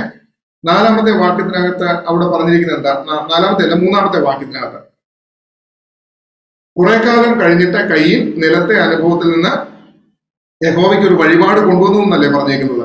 നമ്മൾ ഇംഗ്ലീഷിൽ വായിക്കുമ്പോൾ ഇപ്രകാരമാണ്: in the course of time Cain brought to the Lord an offering of the fruit of the ground. Fruit of the ground. നിലത്തിലെ ഫലങ്ങളുടെ അനുഭവം, നിലത്തെ അനുഭവം എന്നേ പറഞ്ഞിട്ടുള്ളൂ. പക്ഷെ എന്താ പറഞ്ഞിരിക്കുന്നത്? ഭോജനയാഗം അർപ്പിക്കുമ്പോൾ നമുക്കിവിടെ ചിന്തിക്കാം, കയ്യിൽ അർപ്പിച്ചിരിക്കുന്ന ഒരു ഭോജനയാഗമാണ്. കാരണം അവൻ മൃഗത്തെ രക്തരഹിതമായിട്ടുള്ളതായ ഒരു യാഗം അവിടെ നടന്നിട്ടുണ്ട്. അപ്പോൾ ഇത് ഭോജനയാഗമാണ്. പക്ഷെ ഈ ഭോജനയാഗത്തിനകത്ത് എന്ത് വേണം? ആദ്യഫലം വേണമെന്നാണ് പറഞ്ഞിരിക്കുന്നത്. മറ്റു ലേവ്യ പുസ്തകത്തിൽ നമ്മൾ കാണുന്നത് എന്താ? ആദ്യഫലം, ഫസ്റ്റ് ഫ്രൂട്ട് എന്നാണ് പറഞ്ഞിരിക്കുന്നത്. പക്ഷെ ഇവിടെ ഉപയോഗിച്ചിരിക്കുന്ന പദം ഫസ്റ്റ് ഫ്രൂട്ട് എന്നല്ല ഉപയോഗിച്ചിരിക്കുന്നത്. ഓർത്തുകൊള്ളാം, ഫ്രൂട്ട് ഓഫ് ദ ഗ്രൗണ്ട് എന്ന് മാത്രമാണ് ഉപയോഗിച്ചിരിക്കുന്നത്. അപ്പോൾ അവിടെ തന്നെ ഒരു തെറ്റിയിട്ടുണ്ടെന്നുള്ളത് ഓർക്കണം. അതായത് എന്തെങ്കിലുമൊക്കെ നൽകിയാൽ മതി, എന്തെങ്കിലും കൊടുത്താൽ മതി എന്നുള്ളതായ ഒരു ചിന്ത അവിടെ ഉണ്ടായിട്ടുണ്ട്. അതായത് എന്താ പറയുന്നത്? ഒരു നിസ്സംഗത അവിടെ ഉണ്ടായിട്ടുണ്ട് എന്നുള്ളത് മനസ്സിലാക്കണം. ഇനി എങ്ങനെ നിസ്സംഗത ഉണ്ടായിട്ടുണ്ട് എന്നുള്ളത് മനസ്സിലാക്കണമെന്നുണ്ടെങ്കിൽ അടുത്ത പുള്ളിയെ ശ്രദ്ധിക്കണം. അടുത്ത പുള്ളി എന്നാ ചെയ്തേക്കുന്നത്? ഹാബേലിനെ കുറിച്ച് വായിക്കുന്നുണ്ട്. 4-ാമത്തെ വാക്യം. ഹാബേലിനെ കുറിച്ച് വായിക്കുന്ന ഉടനെ അവിടെ പറഞ്ഞിരിക്കുന്നത് ഹാബേല്, 4-ാമത്തെ വാക്യം, ഹാബേലും ആട്ടിൻകൂട്ടത്തിലെ കടിഞ്ഞൂലുകളിൽ നിന്ന് അവയുടെ മേധസ്സിൽ നിന്ന് തന്നെ ഒരു വഴിപാട് കൊണ്ടുവന്നു. രണ്ടുപേരും ഒരേ സമയത്താണ് ഈ ഓഫറിങ് കൊണ്ടുവരുന്നത് എന്നുള്ളത് വളരെ വ്യക്തമാണ്. അന്നേരമാണല്ലോ അടി ഉണ്ടാവുന്നത്, അങ്ങോട്ടും ഇങ്ങോട്ടും ദേഷ്യം വരുന്നതും അസൂയും അങ്ങോട്ടും ഇങ്ങോട്ടും ഇല്ല, ഒരാൾക്ക് ദേഷ്യം ഉണ്ടാവുന്നത്. അപ്പോൾ ഹാബേലിനെ കുറിച്ച് തന്നെ പറഞ്ഞേക്കുന്നത്, ഞാൻ ആദ്യത്തെ ആ പുള്ളിക്കാരനെ ഇതിനെ അറിവില്ലായിരുന്നു എന്നൊരു പക്ഷെ നമ്മൾ ചിന്തിക്കുകയാണെങ്കിൽ അത് തെറ്റായിട്ടുള്ള ചിന്തയാണ് എന്ന് നമ്മൾ പഠിപ്പിക്കാൻ വേണ്ടിയിട്ടാണ് ഈ ഹാബേലിനെ കുറിച്ച് പറഞ്ഞത്. ഹാബേൽ എന്താ ചെയ്തത്? ഹാബേലിനെ കുറിച്ച് പറഞ്ഞിരിക്കുന്നത് അവന് ആട്ടിൻകൂട്ടത്തിലെ കടിഞ്ഞൂലുകളിൽ നിന്ന്, പിന്നെ പറഞ്ഞിരിക്കുന്നത് എന്താണ്? അവയുടെ മേധസ്സിൽ നിന്നു തന്നെ. ഇനി നമുക്കതൊന്ന് നോക്കാം. പുറപ്പാട് പുസ്തകം 13-ാമത്തെ അധ്യായം 11ഉം 12ഉം വാക്യങ്ങൾ. പുറപ്പാട് പുസ്തകം 13-ാമത്തെ അധ്യായം അതിന്റെ 11ഉം 12ഉം വാക്യങ്ങൾ ഞാൻ വായിക്കാം.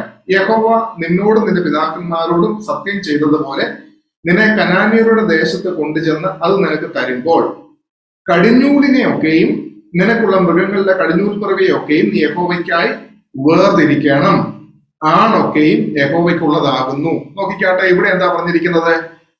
കടിഞ്ഞൂലിനെ ദൈവത്തിന് വേണ്ടിയിട്ട് വേർതിരിക്കണം എന്നാണ് പറഞ്ഞിരിക്കുന്നത്. ഹാബേൽ എന്താ ഇവിടെ ചെയ്തത്? ഹാബേൽ ചെയ്തതും അത് തന്നെയല്ലേ. ഹാബേലും ആട്ടിൻകൂട്ടത്തിലെ കടിഞ്ഞൂലുകളിൽ നിന്ന്. അപ്പോൾ ഹാബേൽ എന്ത് ചെയ്തു? ഹാബേൽ ഈ പ്രമാണം ഇവിടെ പാലിച്ചു. ഈ പറഞ്ഞ മനസാക്ഷി യുഗത്തിൽ ഹാബേലിന്റെ കയ്യിൽ റിട്ടൺ ലോസ് ഇല്ല, ന്യായപ്രമാണം കയ്യിലില്ല. പക്ഷേ ഹാബേൽ എന്ത് ചെയ്തു? ഈ ന്യായപ്രമാണം, പിൽക്കാലത്ത് വന്നതായിട്ടുള്ള ന്യായപ്രമാണം ഹാബേൽ ഇവിടെ പാലിച്ചു. അതേസമയം കയീൻ പാലിച്ചിട്ടില്ല എന്നുള്ളത് വളരെ വ്യക്തമായിട്ട് തന്നെ നമുക്കിവിടെ കാണാനായിട്ട് കഴിയും. ഒന്നാമത്തെ കാര്യം. പിന്നീട് ലേവ്യ പുസ്തകത്തിലേക്ക് വരുമ്പോൾ, ലേവ്യ പുസ്തകം 1-ാമത്തെ അധ്യായം അതിന്റെ 8-ാമത്തെ വാക്യം, ലേവ്യർ 1:8 പറയുന്നത് എന്താണ്? പിന്നെ അഹരോന്റെ പുത്രന്മാരായ പുരോഹിതന്മാർ കണ്ണങ്ങളുടെ തലയും മേധസ്സും മേധസ്സും യാഗപീഠത്തിൽ തീയുടെ മേലുള്ള വിറകിൻ മീതെ അടുക്കി വെക്കണം. 12-ാമത്തെ വാക്യത്തിനകത്ത് അവൻ അതിനെ തലയോടും മേധസ്സോടും കൂടെ കണ്ണമായി മുറിക്കുകയാണ്. പുരോഹിതൻ അവയെ യാഗപീഠത്തിൽ തീയുടെ മേലുള്ള വിറകിൻ മീതെ അടുക്കി വെക്കണം. അതായത് ആദ്യമേ കാളയെ അർപ്പിക്കുകയാണെങ്കിൽ, രണ്ടാമത് ആട്ടിൻകുട്ടിയെ അറക്കുകയാണെങ്കിൽ എന്നുള്ളതാണ് ആ രണ്ട് വാക്യങ്ങൾ. 8-ാമത്തെ അധ്യായം 12-ാമത്തെ വാക്യം. 8-ാമത്തെ വാക്യം കാളയെ അറക്കുകയാണെങ്കിൽ അതിനെ എന്ത് ചെയ്യണം? അതിന്റെ തലയും അതിന്റെ മേധസ്സും കൂടെ യാഗപീഠത്തിൽ വെക്കണം. രണ്ടാമത് പറഞ്ഞിരിക്കുന്ന ആട്ടിൻകുട്ടിയെ അർപ്പിക്കുകയാണെങ്കിൽ അതിന്റെ തലയും അതിന്റെ മേധസ്സും എന്ന് പറഞ്ഞു കഴിഞ്ഞാൽ ഫാറ്റ് പോർഷൻ, ഏറ്റവും ദി ബെസ്റ്റ് എന്ന് വേണം നമ്മളോട് പറയേണ്ടത്. അപ്പോൾ ഇവിടെ എന്താ നമ്മൾ കാണുന്നത്? ഇവിടെ ഹാബേൽ എന്താ ചെയ്തത്? ഹാബേൽ ചെയ്തത് എന്താണ്? ഹാബേൽ ചെയ്തിരിക്കുന്നത് അതാണ്. അവയുടെ മേധസ്സിൽ നിന്ന് തന്നെ ഹാബേലും ആട്ടിൻകൂട്ടത്തിലെ കടിഞ്ഞൂലുകളിൽ നിന്ന് അവയുടെ മേധസ്സിൽ നിന്ന് തന്നെ ഒരു വഴിപാട് കൊണ്ടുവന്നു. അപ്പൊ ഇവിടെ ദൈവമക്കളെ നമ്മൾ മനസ്സിലാക്കിയിരിക്കേണ്ട ഒരു കാര്യം, ഹാബേലിന്റെ യാഗത്തിൽ യഹോവയായ ദൈവം പ്രസാദിച്ചിട്ടുണ്ടെങ്കിൽ അതിന് പ്രത്യേകമായിട്ടുള്ള കാരണമുണ്ട്. ഹാബേലിന്റെ യാഗം എന്ന് പറയുന്നത് ദൈവഹിതപ്രകാരമുള്ളതായ യാഗമായിരുന്നു. ദൈവഹിതപ്രകാരം കടിഞ്ഞൂലിനെയാണ് ഹാബേല് ദൈവത്തിന് ഓഫർ ചെയ്യുന്നത്, യാഗം അർപ്പിക്കുന്നത്. മാത്രവുമല്ല, മേധസ്സിനെയാണ് അർപ്പിക്കുന്നത്. ഫാറ്റ് പോർഷനാണ്, ഏറ്റവും മേധസ്സിൽ നിന്ന് തന്നെയാണ് ഈ വഴിപാട് അർപ്പിക്കുന്നത്. പിൽക്കാലത്ത് നമ്മൾ ന്യായപ്രമാണം കൊടുത്തപ്പോഴും ദൈവം ഇസ്രായേലിനോട് പറഞ്ഞത് എന്താണ്? നിങ്ങൾ യാഗം അർപ്പിക്കുമ്പോൾ ഈ രീതിയിലായിരിക്കണം. അതേ പാറ്റേൺ ഉൽപ്പത്തി പുസ്തകത്തിലെ 4-ാമത്തെ അധ്യായത്തിൽ ഹാബേല് അർപ്പിച്ചിരിക്കുന്നതായിട്ട് നമുക്ക് കാണുവാനായിട്ട് കഴിയും. അപ്പോൾ ഹാബേലിന്റെ യാഗത്തിന്റെ പ്രത്യേകത എന്താകുന്നു എന്ന് ചോദിച്ചാൽ, ഹാബേല് ദൈവഹിതപ്രകാരം അവിടെ യാഗം കഴിച്ചു. ഇനി ഞാൻ ഒരു വാക്യം കൂടെ വേഗം കാണിക്കാം. എബ്രായ ലേഖനത്തിലേക്ക് നമുക്കൊന്ന് വരാം. എബ്രായ ലേഖനം 11-ാമത്തെ അധ്യായം 4-ാമത്തെ വാക്യം. എബ്രായ ലേഖനം 11:4 വാക്യം. വിശ്വാസത്താൽ ഹാബേൽ ദൈവത്തിന് കയീന്റേതിലും ഉത്തമമായ യാഗം കഴിച്ചു, അതിനാൽ അവന് നീതിമാൻ എന്ന സാക്ഷ്യം ലഭിച്ചു. ദൈവം അവന്റെ വഴിപാടിന് സാക്ഷ്യം കൽപ്പിച്ചു എന്നാ പറയുന്നത്. അവിടെ എന്താ പറയുന്നത്? വിശ്വാസത്താൽ ഹാബേൽ കയീന്റേതിലും ഉത്തമമായ യാഗം കഴിച്ചു എന്നാണ് അവിടെ പറഞ്ഞിരിക്കുന്നത് ഓർത്തുക. അപ്പോൾ എന്തുകൊണ്ട് ദൈവം ഹാബേലിന്റെ യാഗത്തിൽ പ്രസാദിച്ചു എന്ന് ചോദിച്ചാൽ, ഹാബേൽ ദൈവഹിതപ്രകാരമുള്ളതായ ആരാധനയാണ് കഴിച്ചത്, ദൈവഹിതപ്രകാരമുള്ളതായ യാഗമാണ് കഴിച്ചത്. പ്രിയമുള്ളവരെ, ഇന്ന് സന്ധ്യയെങ്കിൽ ഞാനൊന്ന് ഓർമ്മിപ്പിക്കട്ടെ, നമ്മുടെ ആരാധനയിൽ, നമ്മുടെ ജീവിതത്തിൽ, നമ്മുടെ കൊടുപ്പിൽ, നമ്മുടെ പ്രവൃത്തികളിൽ എന്തുകൊണ്ട് ദൈവം പ്രസാദിക്കുന്നില്ല എന്ന് ചോദിച്ചാൽ, നാം അർപ്പിക്കുന്ന ആരാധന, നാം കൊടുക്കുന്ന കൊടുപ്പ് കയീന്റെ സ്റ്റൈലാണോ ഹാബേലിന്റെ സ്റ്റൈലാണോ എന്ന് നമ്മൾ ചിന്തിക്കണം. കയീനെ കുറിച്ച് ഇവിടെ പറഞ്ഞിരിക്കുന്ന അനുസരിച്ച് അവൻ ഫസ്റ്റ് ഫ്രൂട്ട് ആണ് കൊടുത്തതെന്ന് നമുക്കിവിടെ വേദപുസ്തകത്തിൽ പറഞ്ഞിരിക്കുന്ന ഈ വാക്യത്തിന്റെ അടിസ്ഥാനത്തിൽ സമർത്ഥിക്കുവാനായിട്ട് കഴിയത്തില്ല. അങ്ങനെ ആയിരുന്നെങ്കിൽ ഹാബേലിന്റെ അകത്ത് കടിഞ്ഞൂലെന്നും പ്രത്യേകിച്ച് മേധസ്സെന്നും എടുത്തു പറയേണ്ട കാര്യമില്ലായിരുന്നു. ഫസ്റ്റ് ഫ്രൂട്ട് ആണ് അവിടെ സമർപ്പിച്ചിരുന്നതെങ്കിൽ ഡെഫിനറ്റ്ലി ഫസ്റ്റ് ഫ്രൂട്ട് എന്ന് പറഞ്ഞേനെ. പക്ഷെ ഫ്രൂട്ട് ഓഫ് ദ ഗ്രൗണ്ട് എന്ന് മാത്രമേ പറഞ്ഞിട്ടുള്ളൂ. അതിന്റെ അർത്ഥം അവൻ ഫ്രൂട്ട് കൊടുത്തു, അവന്റെ അധ്വാനത്തിന്റെ ഫലം അവൻ കൊടുത്തു. പക്ഷേ അത് ദൈവത്തിന്റെ സന്നിധിയിൽ എത്രത്തോളം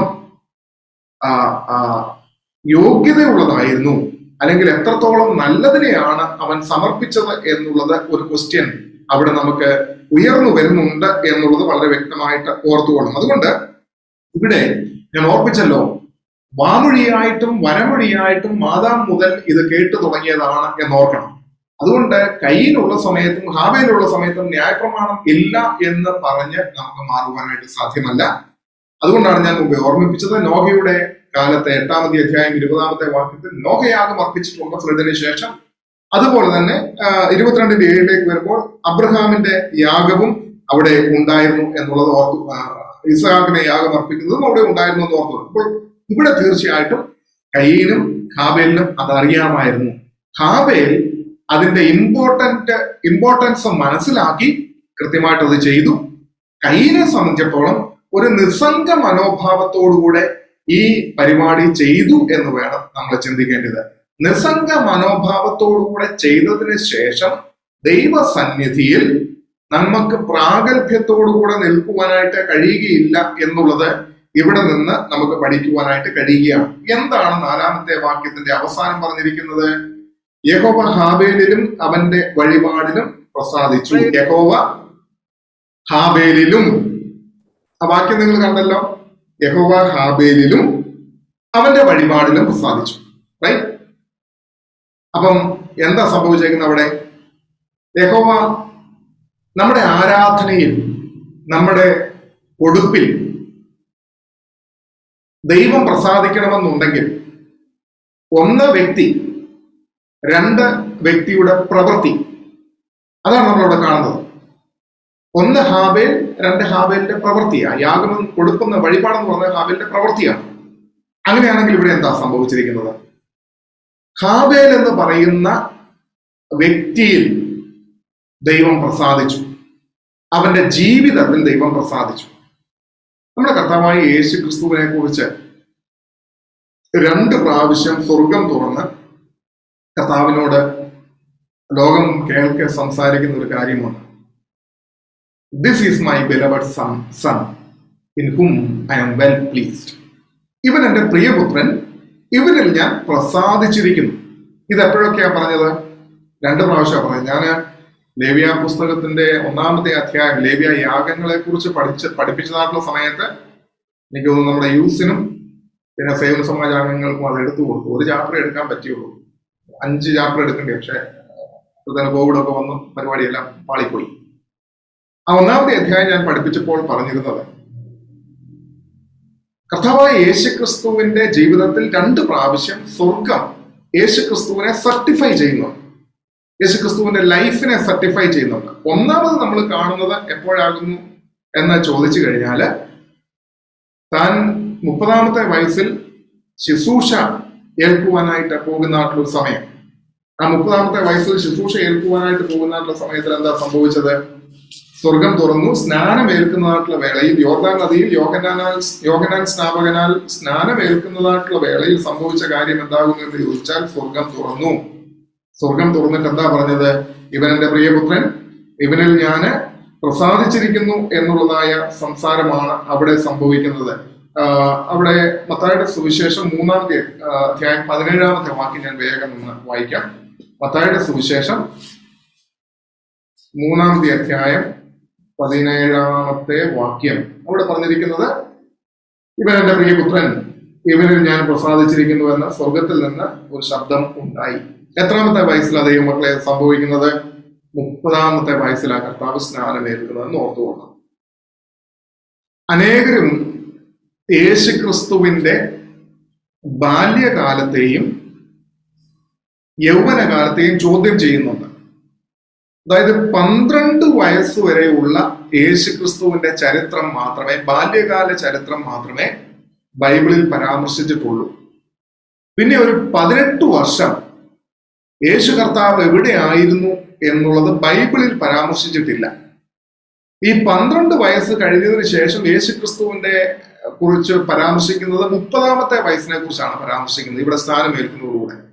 അപ്പോൾ ഒരു 18 വർഷത്തെ യേശുക്രിസ്തുവിന്റെ ചരിത്രം നമുക്ക് അറിയത്തില്ല. ബൈബിൾ അതിനെക്കുറിച്ച് വലുതായിട്ട് പറയുന്നില്ല. അപ്പോൾ അതുകൊണ്ട് ഒരുപാട് ക്രിറ്റിസിസം യേശു കർത്താവ് നേരിടേണ്ടി വന്നിട്ടുണ്ട്. അവന് എങ്ങനെയാണ് ജീവിച്ചത്? ലോക വഴികളിൽ ആണോ ജീവിച്ചത്? ലോകപ്രകാരമാണോ ജീവിച്ചത്? അതുകൊണ്ട് നമുക്ക് എങ്ങനെ സർട്ടിഫൈ ചെയ്യാൻ പറ്റുന്നത് യേശുക്രിസ്തു വിശുദ്ധനാണ്, പാപമില്ലാത്തവനാണെന്നൊക്കെ എങ്ങനെ പറയുവാനായിട്ട് സാധിക്കുമെന്നുള്ള ഒത്തിരി ക്വസ്റ്റ്യൻസ് എന്താ പറയുന്നത്, ഇങ്ങനെ ലോജിക്കലി ചിന്തിക്കുന്നതായിട്ടുള്ള യുക്തിവാദികളൊക്കെ നിരത്തി വെക്കുന്നതെന്നുള്ളത് ഓർത്തുകൊള്ളും. അവർക്കെല്ലാം നമ്മളോടും പക്ഷേ പലരും ചോദിക്കുമായിരിക്കും, ഈ 18 വർഷത്തെ ചരിത്രം നിങ്ങൾക്കറിയാമോ? 12 വർഷം വരെയല്ലേ ബൈബിളിനകത്ത് പറഞ്ഞിട്ടുള്ളൂ, ബാക്കി 18 വർഷത്തെ കുറിച്ച് നിങ്ങൾക്ക് എങ്ങനെ സമർത്ഥിക്കാമെന്നുള്ള ചോദ്യം ചോദിക്കുന്നത് നമ്മൾ ഒരുമാതിരി ബ്ലിങ്കസിയാന്ന് പറഞ്ഞുകൊണ്ട് അവിടെ ഇരിക്കും. കാരണം നമ്മുടെ കൊടുക്കാൻ മറുപടി ഒന്നുമില്ല. ബൈബിളിനകത്ത് നോക്കിയാൽ അതിന് മറുപടിയുണ്ട്. ഈ 30-ാമത്തെ വയസ്സിലാണ് കർത്താവിന് സ്വർഗം തുറന്ന് ഒരു സർട്ടിഫിക്കേഷൻ കൊടുക്കുന്നത്. This is my beloved son in whom I am well pleased. 30-ാമത്തെ വയസ്സ്. ഓക്കെ, അതിന്റെ അർത്ഥം എന്താ ദൈവമക്കളെ? തന്റെ 30 വർഷം, ആദ്യത്തെ 30 വർഷം സീക്രട്ട് ലൈഫാണ്, രഹസ്യ ജീവിതമാണ്. ഈ secret life was perfectly holy, പൂർണ്ണമായിട്ട് വിശുദ്ധിയുള്ളതായിരുന്നു. യുക്തിവാദികൾക്ക് പറയാം, അവൻ അതുവഴി പോയി കാണും, ഇതുവഴി പോയി കാണും, പെണ്ണുപിടിച്ച് നടന്നു കാണും, പ്രേമിച്ച് നടന്നു കാണും, ലോക വഴിയെ പോയി കാണും എന്നൊക്കെ പറഞ്ഞ് സമർത്ഥിക്കാൻ പറ്റും. പക്ഷെങ്കിൽ സ്വർഗം സമർത്ഥിക്കുന്ന എന്താണ്? This is my beloved sun. അവന്റെ സീക്രട്ട് ലൈഫിനെ കുറിച്ച് അങ്ങോട്ട് സർട്ടിഫൈ ചെയ്യുകയാണ്. ഇവൻ എന്റെ പ്രിയപുത്രൻ. സ്വർഗമാ സർട്ടിഫൈ ചെയ്യുന്നത്, മനുഷ്യന്റെ സർട്ടിഫിക്കറ്റ് അല്ലെന്ന് നോക്കണം. അപ്പൊ നമുക്കും കൃത്യമായിട്ട് പറയുവാനായിട്ട് കഴിയണം, കർത്താവ് യേശു തമ്പുരാന്റെ സീക്രട്ട് ലൈഫ് എന്ന് പറയുന്ന ആദ്യത്തെ 30 വർഷം പെർഫെക്റ്റ്ലി ഓക്കെ, അത് പെർഫെക്റ്റ്ലി ഹോളി ആയിരുന്നു എന്ന് പറയുവാൻ, പൂർണ്ണമായിട്ട് വിശുദ്ധമായിരുന്നു എന്ന സ്വർഗം സർട്ടിഫൈ ചെയ്തിരിക്കുക. ഇനി അടുത്തത് നോക്കുകയാണെങ്കിൽ, അധിക സമയം അതിനെക്കുറിച്ച് എക്സ്പ്ലെയിൻ ചെയ്യാനായിട്ട് എനിക്ക് ടൈം ഇല്ലാത്തതുകൊണ്ട് വേഗം പോകും. 17-ാമത്തെ അധ്യായത്തിലേക്ക് വരാം. മത്തായിയുടെ സുവിശേഷം 17-ാമത്തെ അധ്യായം 5-ാമത്തെ വാക്യത്തിനകത്ത് നമുക്ക് കാണാനായിട്ട് കഴിയുന്ന ഒരു സംഗതി എന്താകുന്നു എന്ന് ചോദിച്ചു കഴിഞ്ഞാൽ, at the time of transfiguration നടക്കുന്ന കാര്യമാണ്. 17-5 അവൻ പറയുമ്പോൾ തന്നെ പ്രകാശമുള്ള ഒരു മേഘം അവരുടെ മേൽ എഴുന്നേറ്റു. മേഘത്തിൽ നിന്ന്, ഇവൻ എന്റെ പ്രിയപുത്രൻ, ഇവങ്കൽ ഞാൻ പ്രസാദിക്കുന്നു. മറുരൂപ മലയിൽ യേശുക്രിസ്തുവിന്റെ തേജസ്കരണം നടക്കുന്ന സമയമാണ്. അതായത് തന്റെ പബ്ലിക് ലൈഫിന്റെ അവസാന ഘട്ടത്തിലേക്ക്, ക്രൂസിഫിക്ഷന്റെ അടുത്തേക്ക് താൻ എത്തിയിരിക്കുകയാണ്. തന്റെ പീഡാനുഭവ ദിവസങ്ങൾ അടുത്തിരിക്കുകയാണ്. അപ്പോൾ തന്റെ പബ്ലിക് മിനിസ്ട്രി, പബ്ലിക് ലൈഫിനെ കുറിച്ചുള്ള സ്വർഗത്തിന്റെ സർട്ടിഫിക്കറ്റ് കണ്ടോ ഇവിടെയും പറഞ്ഞിരിക്കുന്നത്, ഇവൻ എന്റെ പ്രിയപുത്രൻ, ഇവനിൽ ഞാൻ പ്രസാദിച്ചിരിക്കുന്നു. കർത്താവായ യേശുക്രിസ്തുവിന്റെ ജീവിതത്തിൽ പ്രസാദിച്ചിരിക്കുന്ന സ്വർഗത്തിന്റെ സർട്ടിഫിക്കറ്റ് ആണ് അവിടെ നമുക്ക് കാണാൻ കഴിയും. അപ്പോൾ അവിടെ നമ്മൾ ഓർക്കണം, യേശുക്രിസ്തുവിന്റെ private life was perfectly okay and his public life was also perfectly okay. അപ്പൊ നമ്മളോട് മനസ്സിലാക്കേണ്ടത്, ക്രിസ്തുവിന്റെ രഹസ്യ ജീവിതവും പരസ്യ ജീവിതവും സ്വർഗത്തിലെ ദൈവത്തിന്റെ കണ്ണിന് മുമ്പിൽ പെർഫെക്റ്റ് ആയിരുന്നു. ഒരു ന്യൂനതയും കുറവും പറയുവാനായിട്ടില്ലായിരുന്നു. അതുകൊണ്ട് അവൻ ഒരു പെർഫെക്റ്റ് ആയിട്ടുള്ളതായ സാക്രിഫൈസ് ആയിട്ട് മാറുവാനായിട്ട് ഇടയായി തീർന്നു. അപ്പൊ ദൈവം എവിടെയാണ് പ്രസാദിക്കേണ്ടത്? നമ്മുടെ ജീവിതത്തിലാണ്, വ്യക്തി ജീവിതത്തിലാണ് ദൈവം ആദ്യം പ്രസാദിക്കേണ്ടത്. എങ്കിൽ മാത്രമേ നമ്മുടെ യാഗത്തിൽ, നമ്മുടെ പ്രവൃത്തിയിൽ, നമ്മുടെ ആരാധനയിൽ, നാം കൊടുക്കുന്നതിൽ ദൈവം പ്രസാദിക്കത്തുള്ളൂ എന്നാണ് ഇവിടെ പറഞ്ഞു വന്നത്. ഹാബേലിലും അവന്റെ വഴിപാടിലും. അപ്പോൾ ദൈവം ആദ്യം എവിടെ പ്രസാദിക്കണം? എന്നിൽ, നമ്മളിൽ ഓരോരുത്തരിലും. നമ്മുടെ വ്യക്തി ജീവിതം എടുത്തു നോക്കുമ്പോൾ രഹസ്യവും പരസ്യവുമായിട്ടുള്ള നമ്മുടെ ജീവിതം പെർഫെക്റ്റ് ആണെങ്കിൽ, പൂർണ്ണതയുള്ളതാണെങ്കിൽ മാത്രമേ നമ്മുടെ ആരാധനയിലും നമ്മുടെ വഴിപാടുകളിലും സ്വർഗം പ്രസാദിക്കുകയുള്ളൂ എന്ന് അടിവരയിട്ട് ഈ സന്ധ്യയിൽ നമ്മൾ മനസ്സിലാക്കിക്കൊള്ളണം. പിന്നീട് പറഞ്ഞിരിക്കുന്നത് എന്താണ്? കയീനിലും അവന്റെ വഴിപാടിലും ദൈവം പ്രസാദിച്ചില്ലെന്നാണ് പറഞ്ഞിരിക്കുന്നത്. അപ്പോൾ അവിടെ എന്താ നമ്മൾ കാണുന്നത്? കയീൻ എന്ന് പറയുന്ന വ്യക്തിയിൽ ദൈവത്തിന് ആദ്യം തന്നെ അവന്റെ പ്രവൃത്തികൾ, അവനിൽ പ്രസാദം ഉണ്ടായിരുന്നില്ല. കാരണം എന്താണ്? കയീൻ ദോഷമുള്ള വഴികളും ദോഷമുള്ള ചിന്തകളുമാണ് അവന്റെ ഉള്ളിൽ ഉള്ളത് എന്ന് ഓർക്കണം. ദൈവത്തെ നിസ്സംഗ മനോഭാവത്തോടുകൂടെ സേവിക്കാം എന്ന് ചിന്തിച്ചതായ ഒരു വ്യക്തിത്വം. അതുകൊണ്ട് തന്നെ കയീന്റെ ജീവിതത്തിൽ ദൈവത്തിന് പ്രസാദമില്ലായിരുന്നു. അതുകൊണ്ട് തന്നെ അവൻ അർപ്പിച്ചതായിട്ടുള്ള വഴിപാടിലും ദൈവത്തിന് പ്രസാദമില്ല എന്നുള്ളത് നമ്മളിവിടെ കാണുന്നതാണ്. നമുക്ക് അവിടെ മനസ്സിലാക്കുവാനായിട്ട് കഴിയുന്നത്. ഇവിടെ നിന്ന് നാം ആത്മീയമായിട്ട് ചിന്തിക്കുമ്പോൾ നമ്മൾ മനസ്സിലാക്കേണ്ടത്, നമ്മുടെ പ്രാർത്ഥനയായാലും നമ്മുടെ ആരാധനയായാലും നാം കർത്താവിന്റെ വേലയ്ക്ക് വേണ്ടി കൊടുക്കുന്നതായാലും ദൈവത്തിന്റെ സന്നിധിയിൽ നമ്മളെ ചെലവഴിക്കുന്നതായാലും ദൈവത്തിന് പ്രസാദമുള്ളതായി മാറണം എന്നുണ്ടെങ്കിൽ ദൈവം നമ്മളിൽ പ്രസാദിച്ചിരിക്കണം. യെശയ്യാ പ്രവാചകന്റെ പുസ്തകത്തിൽ ഇതുപോലെ ഒരു വാക്യമുണ്ടല്ലോ, നിങ്ങളുടെ നീതി പ്രവൃത്തികൾ കറ പുരണ്ട തുണി പോലെ, കറ പുരണ്ട വസ്ത്രം പോലെ എന്ന് പറഞ്ഞിരിക്കുന്നത്. അതായത് ഞാൻ എപ്പോഴും പറയാറുള്ള ഒരു രീതി എന്താന്ന് ചോദിച്ചു കഴിഞ്ഞാൽ, നമ്മുടെ കൈ മുഴുവനും എന്താ പറയുന്നത്, നിറച്ചും ഇങ്ങനെ കട്ടയ്ക്ക് ചെളി ഇങ്ങനെ ഇരിക്കുക നമുക്ക് വിചാരിക്കുക. നല്ല ചേർ, നാറ്റം വമിക്കുന്ന ചേറിനകത്ത് നമ്മുടെ കൈ മുഴുവനും ഇങ്ങനെ ആയിരിക്കുക. എന്നിട്ട് നമ്മൾ എന്താ ഇത് ചെയ്യുന്നത് അറിയാമോ? ഈ നാറ്റം വമിക്കുന്ന ചേറുകൊണ്ട് നിറഞ്ഞിരിക്കുന്ന ഈ കയ്യിൽ, ഇവിടുത്തെ ഏറ്റവും കൂടിയ ബേക്കറി ഏതാ എനിക്കറിയത്തില്ല, ആ ബേക്കറിയിലെ നല്ല സൂപ്പർ ടേസ്റ്റ് ആയിട്ടുള്ള കേക്കിന്റെ ഒരു പീസ് എടുത്തിട്ട് നമ്മൾ ഒരാൾക്ക് കൊടുക്കുക, നമ്മൾ വിചാരിക്കുക. ആ ആളിത് വാങ്ങിക്കുമോ ഇല്ലയോ? നമ്മൾ കൊടുക്കുന്ന സാധനം എന്തുവാ? നല്ല വില കൂടിയ കേക്കിന്റെ ഒരു അംശമാണ് നമ്മൾ കൊടുക്കുന്നത്. പക്ഷേ നമ്മുടെ കൈ എന്താണ്? ചേറുകൊണ്ട് നാറ്റം വമിച്ച് നിറഞ്ഞിരിക്കുന്ന അനുഭവം. ഇത് സ്വീകരിക്കുമോ? അതാണ് കർത്താവ് പറഞ്ഞിരിക്കുന്നത്, നിങ്ങളുടെ നീതിപ്രവർത്തികൾ കറപുരണ്ട തുണി പോലെ എന്ന് പറഞ്ഞിരിക്കുന്നതെന്ന് ഓർത്തുകൊള്ളാം. പലപ്പോഴും നമ്മുടെ ജീവിതം എന്താണ്? മുഴുവനും കറപുരണ്ട് നാറ്റം വമിക്കുന്ന അനുഭവം നമ്മൾ കൊടുക്കുവാനായിട്ട് ശ്രമിക്കുന്നു, പക്ഷെ ദൈവം അതിൽ പ്രസാദിക്കുകയില്ല. അതുകൊണ്ട് ദൈവമക്കളെ, നമ്മൾ ഈ ഒരു ചിന്തയിൽ കൂടെ, ഈ ഒരു പഠനത്തിൽ കൂടെ നമ്മൾ മനസ്സിലാക്കേണ്ടത്, എന്റെ ജീവിതം ദൈവത്തിന്റെ മുമ്പിൽ പ്രസാദമുള്ള യാഗമാണോ? എന്റെ ജീവിതം ദൈവത്തിന് പ്രസാദമാണോ?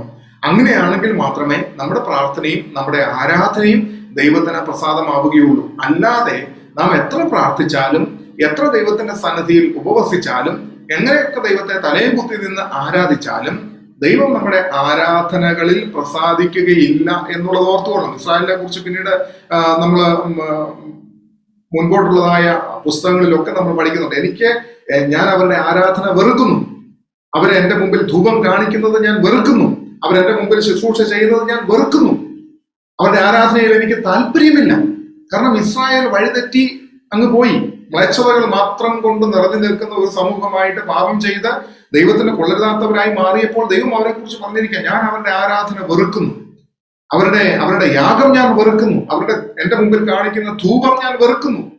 എത്ര ഹൃദയവേദനയോടുകൂടിയാണ് അത് പറയുന്നതെന്ന് അവിടെ ഓർത്തു. അതുകൊണ്ട് ഇവിടെ നമ്മൾക്ക് കാണാനായിട്ട് കഴിയുന്ന ഇതാണ്, ദൈവം നമ്മളിൽ പ്രസാദിക്കട്ടെ, എങ്കിൽ മാത്രമേ നമ്മുടെ പ്രവൃത്തികളിലും ദൈവം പ്രസാദിക്കുകയുള്ളൂ എന്ന് നമ്മളവിടെ കാണുകയാണ്. അപ്പൊ ഞാൻ ഓർപ്പിച്ചല്ലോ, ഇവിടെ മുതൽ രണ്ട് പാരലൽ ലൈനുകൾ ആരംഭിക്കുകയാണ്. ഹാബേൽ എന്ന് പറയുന്ന വ്യക്തി ആത്മീയന്റെ ഒരു പ്രകൃതമായിട്ട്, ആത്മീയരുടെ ലൈൻ, സ്പിരിച്വൽ ലൈനായിട്ട് നമുക്ക് കാണാം. രണ്ടാമത് കയ്യിന്റെ വംശമാണ്. കയ്യിനെ കുറിച്ചുള്ളതായ നോക്കുന്ന സമയത്ത് അവനാരാണ്?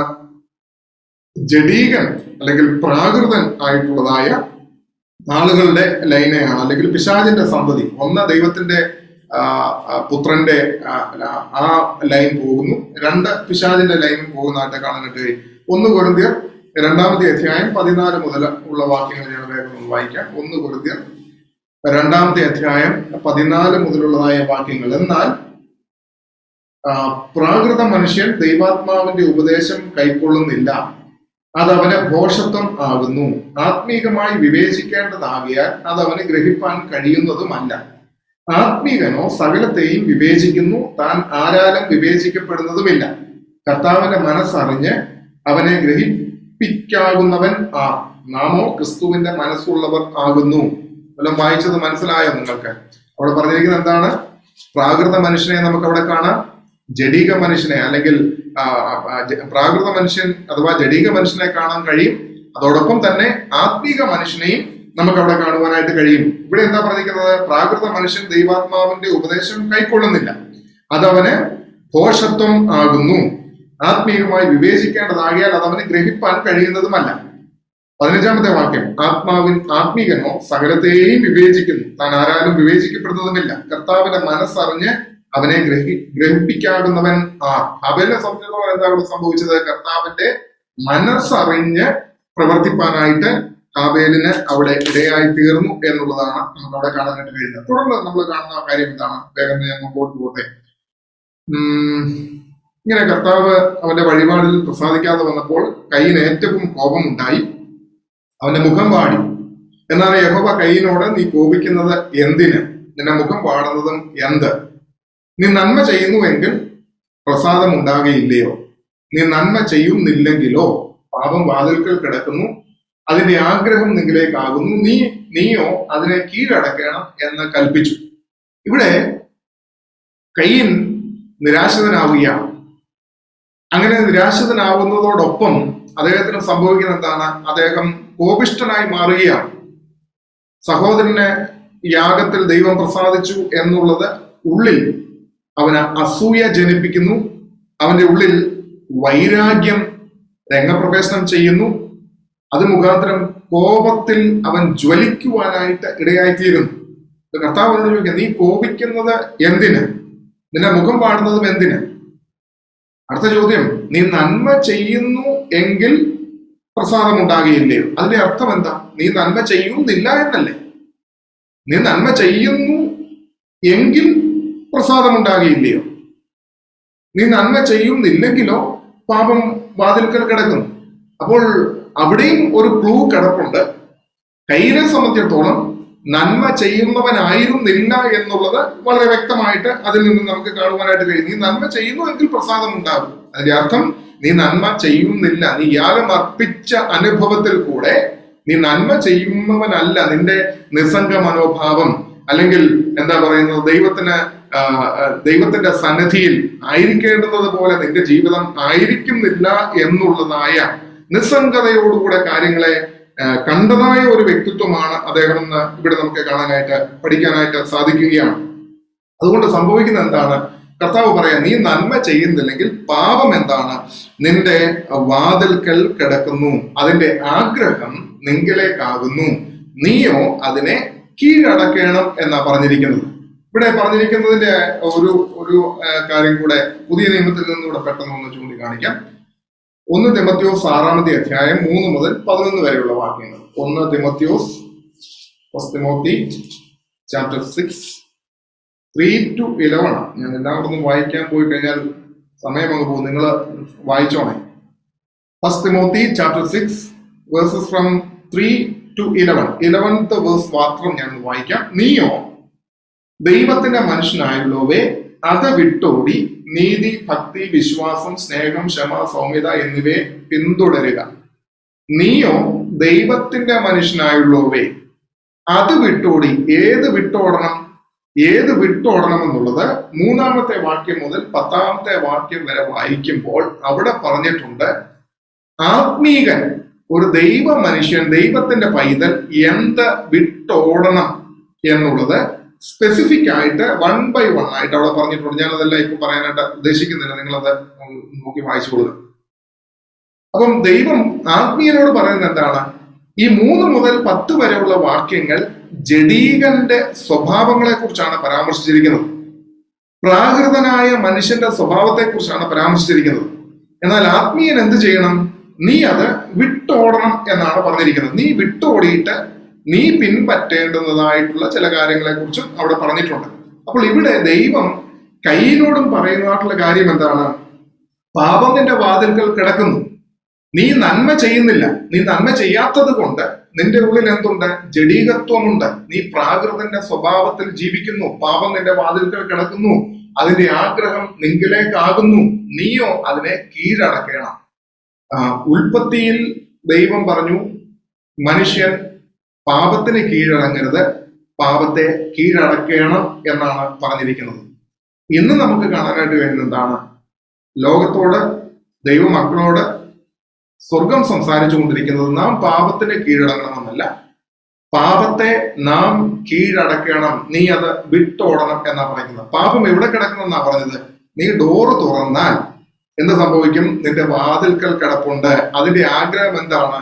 നിന്നോടാകുന്നു. നമ്മൾ ഡോർ തുറന്ന് വാതിൽ തുറക്കുന്നു കഴിഞ്ഞാൽ ആ വാതിൽക്കൽ ഒരു അണലി കിടപ്പുണ്ടെങ്കിൽ, ഒരു ഒരു ഒരു ഒരു മൂർഖൻ പാമ്പ് കിടപ്പുണ്ടെങ്കിൽ അവന്റെ പരിപാടി എന്താണ്? അടുത്ത നിമിഷം നമ്മുടെ കാലിലേക്ക്, നമ്മുടെ ശരീരത്തിലേക്ക് കൊത്തുക എന്നുള്ളതാണ് അതിന്റെ ജോലി. അല്ലെങ്കിൽ നാം അതിനെ ചവിട്ടിയാൽ അത് നമ്മളെ തിരിച്ച് കടിക്കും എന്നുള്ളത് ഓർത്തുകൊള്ളണം.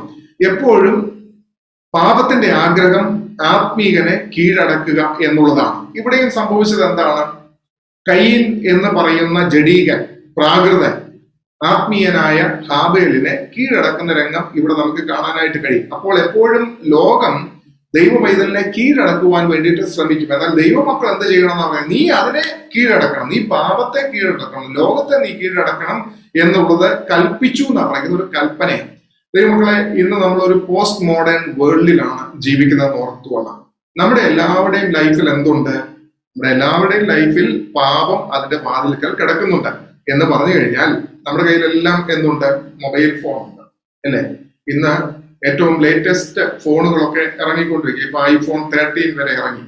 അപ്പം അതിന്റെ ക്വാളിറ്റീസ് എന്തൊക്കെയാണ്, അതിന്റെ അഡ്വാൻറ്റേജസ് എന്തൊക്കെയാണ്, ഇങ്ങനെ വലിയ അഡ്വർടൈസ്മെന്റുകളൊക്കെ പത്രങ്ങളിലും മീഡിയകളിലും ഒക്കെ നമുക്ക് കാണാനായിട്ട് സാധിക്കും. ജനത്തെ അട്രാക്ട് ചെയ്തുകൊണ്ടിരിക്കുകയാണ്. നമ്മുടെ കയ്യിൽ ഫോണുണ്ട്, ഐഫോൺ അല്ല ഏത് ഫോൺ ആയിക്കോട്ടെ. എന്താ പറഞ്ഞ പാപം അതിന്റെ വാതിൽക്കൽ കിടക്കുന്നു എന്നല്ലേ പറഞ്ഞേക്കുന്നത്.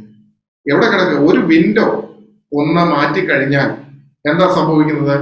പാപം അതിന്റെ വാതിൽക്കൽ കിടപ്പുണ്ട്. ഇത് കണ്ടു കഴിയുമ്പോൾ അടുത്ത വിൻഡോ തുറക്കും, അടുത്ത വിൻഡോ തുറക്കും, ഇങ്ങനെ പോയിക്കൊണ്ടേയിരിക്കും. പക്ഷെ എന്താ ദൈവം പറയുന്നത്? നീ അതിനെ കീഴടക്കണം, നീ അതിനെ കീഴടക്കണം. ഇത് ദൈവത്തിന്റെ കൽപ്പനയാണ് എന്നുള്ളത് ഓർത്തുള്ളൂ. പലപ്പോഴും നമുക്ക് എന്താ പറ്റുന്നതെന്ന് അറിയാമോ? നമുക്ക് ഈ പാപത്തെ കീഴടക്കുവാനായിട്ട് കഴിയാത്തത് കൊണ്ട് നാം ഇതിങ്ങനെ തെറ്റിച്ച് മുൻപോട്ട് പോയിക്കൊണ്ടേയിരിക്കും. അതിന്റെ അർത്ഥം എന്താകുന്നു എന്ന് ചോദിച്ചാൽ, കൽപ്പന ലംഘകരായിട്ട് കൽപ്പനകളെ ലംഘിച്ച് നമ്മൾ മുൻപോട്ട് പോയിക്കൊണ്ടേ ഇരിക്കുന്ന സമൂഹമാണ് എന്നുള്ളത് ഓർക്കണം. അതുകൊണ്ട് ഇവിടെ ദൈവത്തിന്റെ ഒരു കൽപ്പനയാണ്, നീ എന്താ പറയുന്നത്? അതിനെ കീഴടക്കണം, പാപത്തെ കീഴടക്കണം.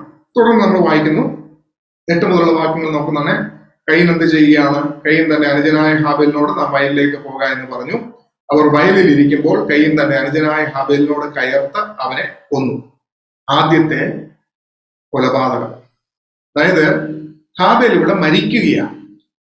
ഹാബേലിന്റെ മരണം എന്ന് പറയുന്നത് ഒരു സാധാരണ മരണമല്ല എന്നുള്ളത് നമുക്കിവിടെ കാണാം. ഇതൊരു മർഡർ, ഒരു കൊലപാതകമാണ്. ആദ്യത്തെ ഇതിനകത്തെ ബൈബിളിൽ പറഞ്ഞിരിക്കുന്ന മരണം സാധാരണ മരണമല്ല, ഇതൊരു കൊലപാതകമാണ് എന്നുള്ളത് ഇവിടെ വളരെ വ്യക്തമായിട്ട് കാണാം.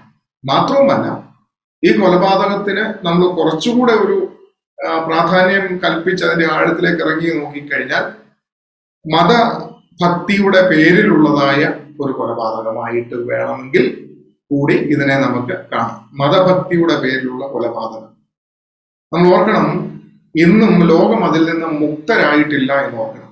ഏറ്റവും കൂടുതൽ ലോകത്തിൽ മരണങ്ങൾ സംഭവിച്ചിട്ടുണ്ടെങ്കിൽ അത് മതത്തിന്റെ പേരിൽ, മതഭക്തിയുടെ പേരിലാണ് ഏറ്റവും കൂടുതൽ കൊലപാതകങ്ങൾ ലോകത്തിൽ നടന്നുകൊണ്ടിരിക്കുന്നത്, ഇപ്പോഴും നടന്നുകൊണ്ടിരിക്കുന്നതെന്ന് ഓർക്കണം. ഇവിടെ അത് സംഭവിച്ചു എന്നുള്ളത് നമ്മൾ മനസ്സിലാക്കണം. വളരെ ലോഹ്യമായിട്ട്, തന്ത്രപരമായിട്ട് സഹോദരനെ വിളിച്ചുകൊണ്ട് പോയി.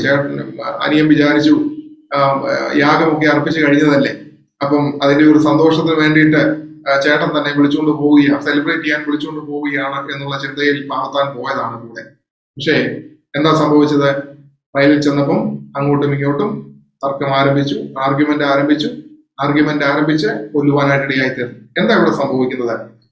കയ്യിന്റെ ഉള്ളിൽ തന്റെ സ്വന്തം സഹോദരനോട് ഒരു അസൂയ. ആ അസൂയ വളർന്ന് കോപമായിട്ട് മാറുന്നു, ക്രോധമായിട്ട് മാറുന്നു. അതെന്താണ്? തീർത്താൽ തീരാത്ത പകയായിട്ട് മാറുന്നു, വലിയ വൈരാഗ്യമായിട്ട് മാറുന്നു. ആ വൈരാഗ്യം എവിടേക്ക് ചെല്ലുകയാണ്? കൊലപാതകത്തിലേക്ക് സംഭവിക്കുക. ദൈവമക്കളെ, നമുക്ക് ചിന്തിക്കാനാണെങ്കിൽ ഒരുപാട് കൂട്ടം കാര്യങ്ങളൊക്കെ ഇതിനകത്തു നിന്നൊക്കെ ചിന്തിക്കാനായിട്ടുണ്ട്. കയ്യിന് ദേഷ്യം തോന്നിയത് ആരോടാ?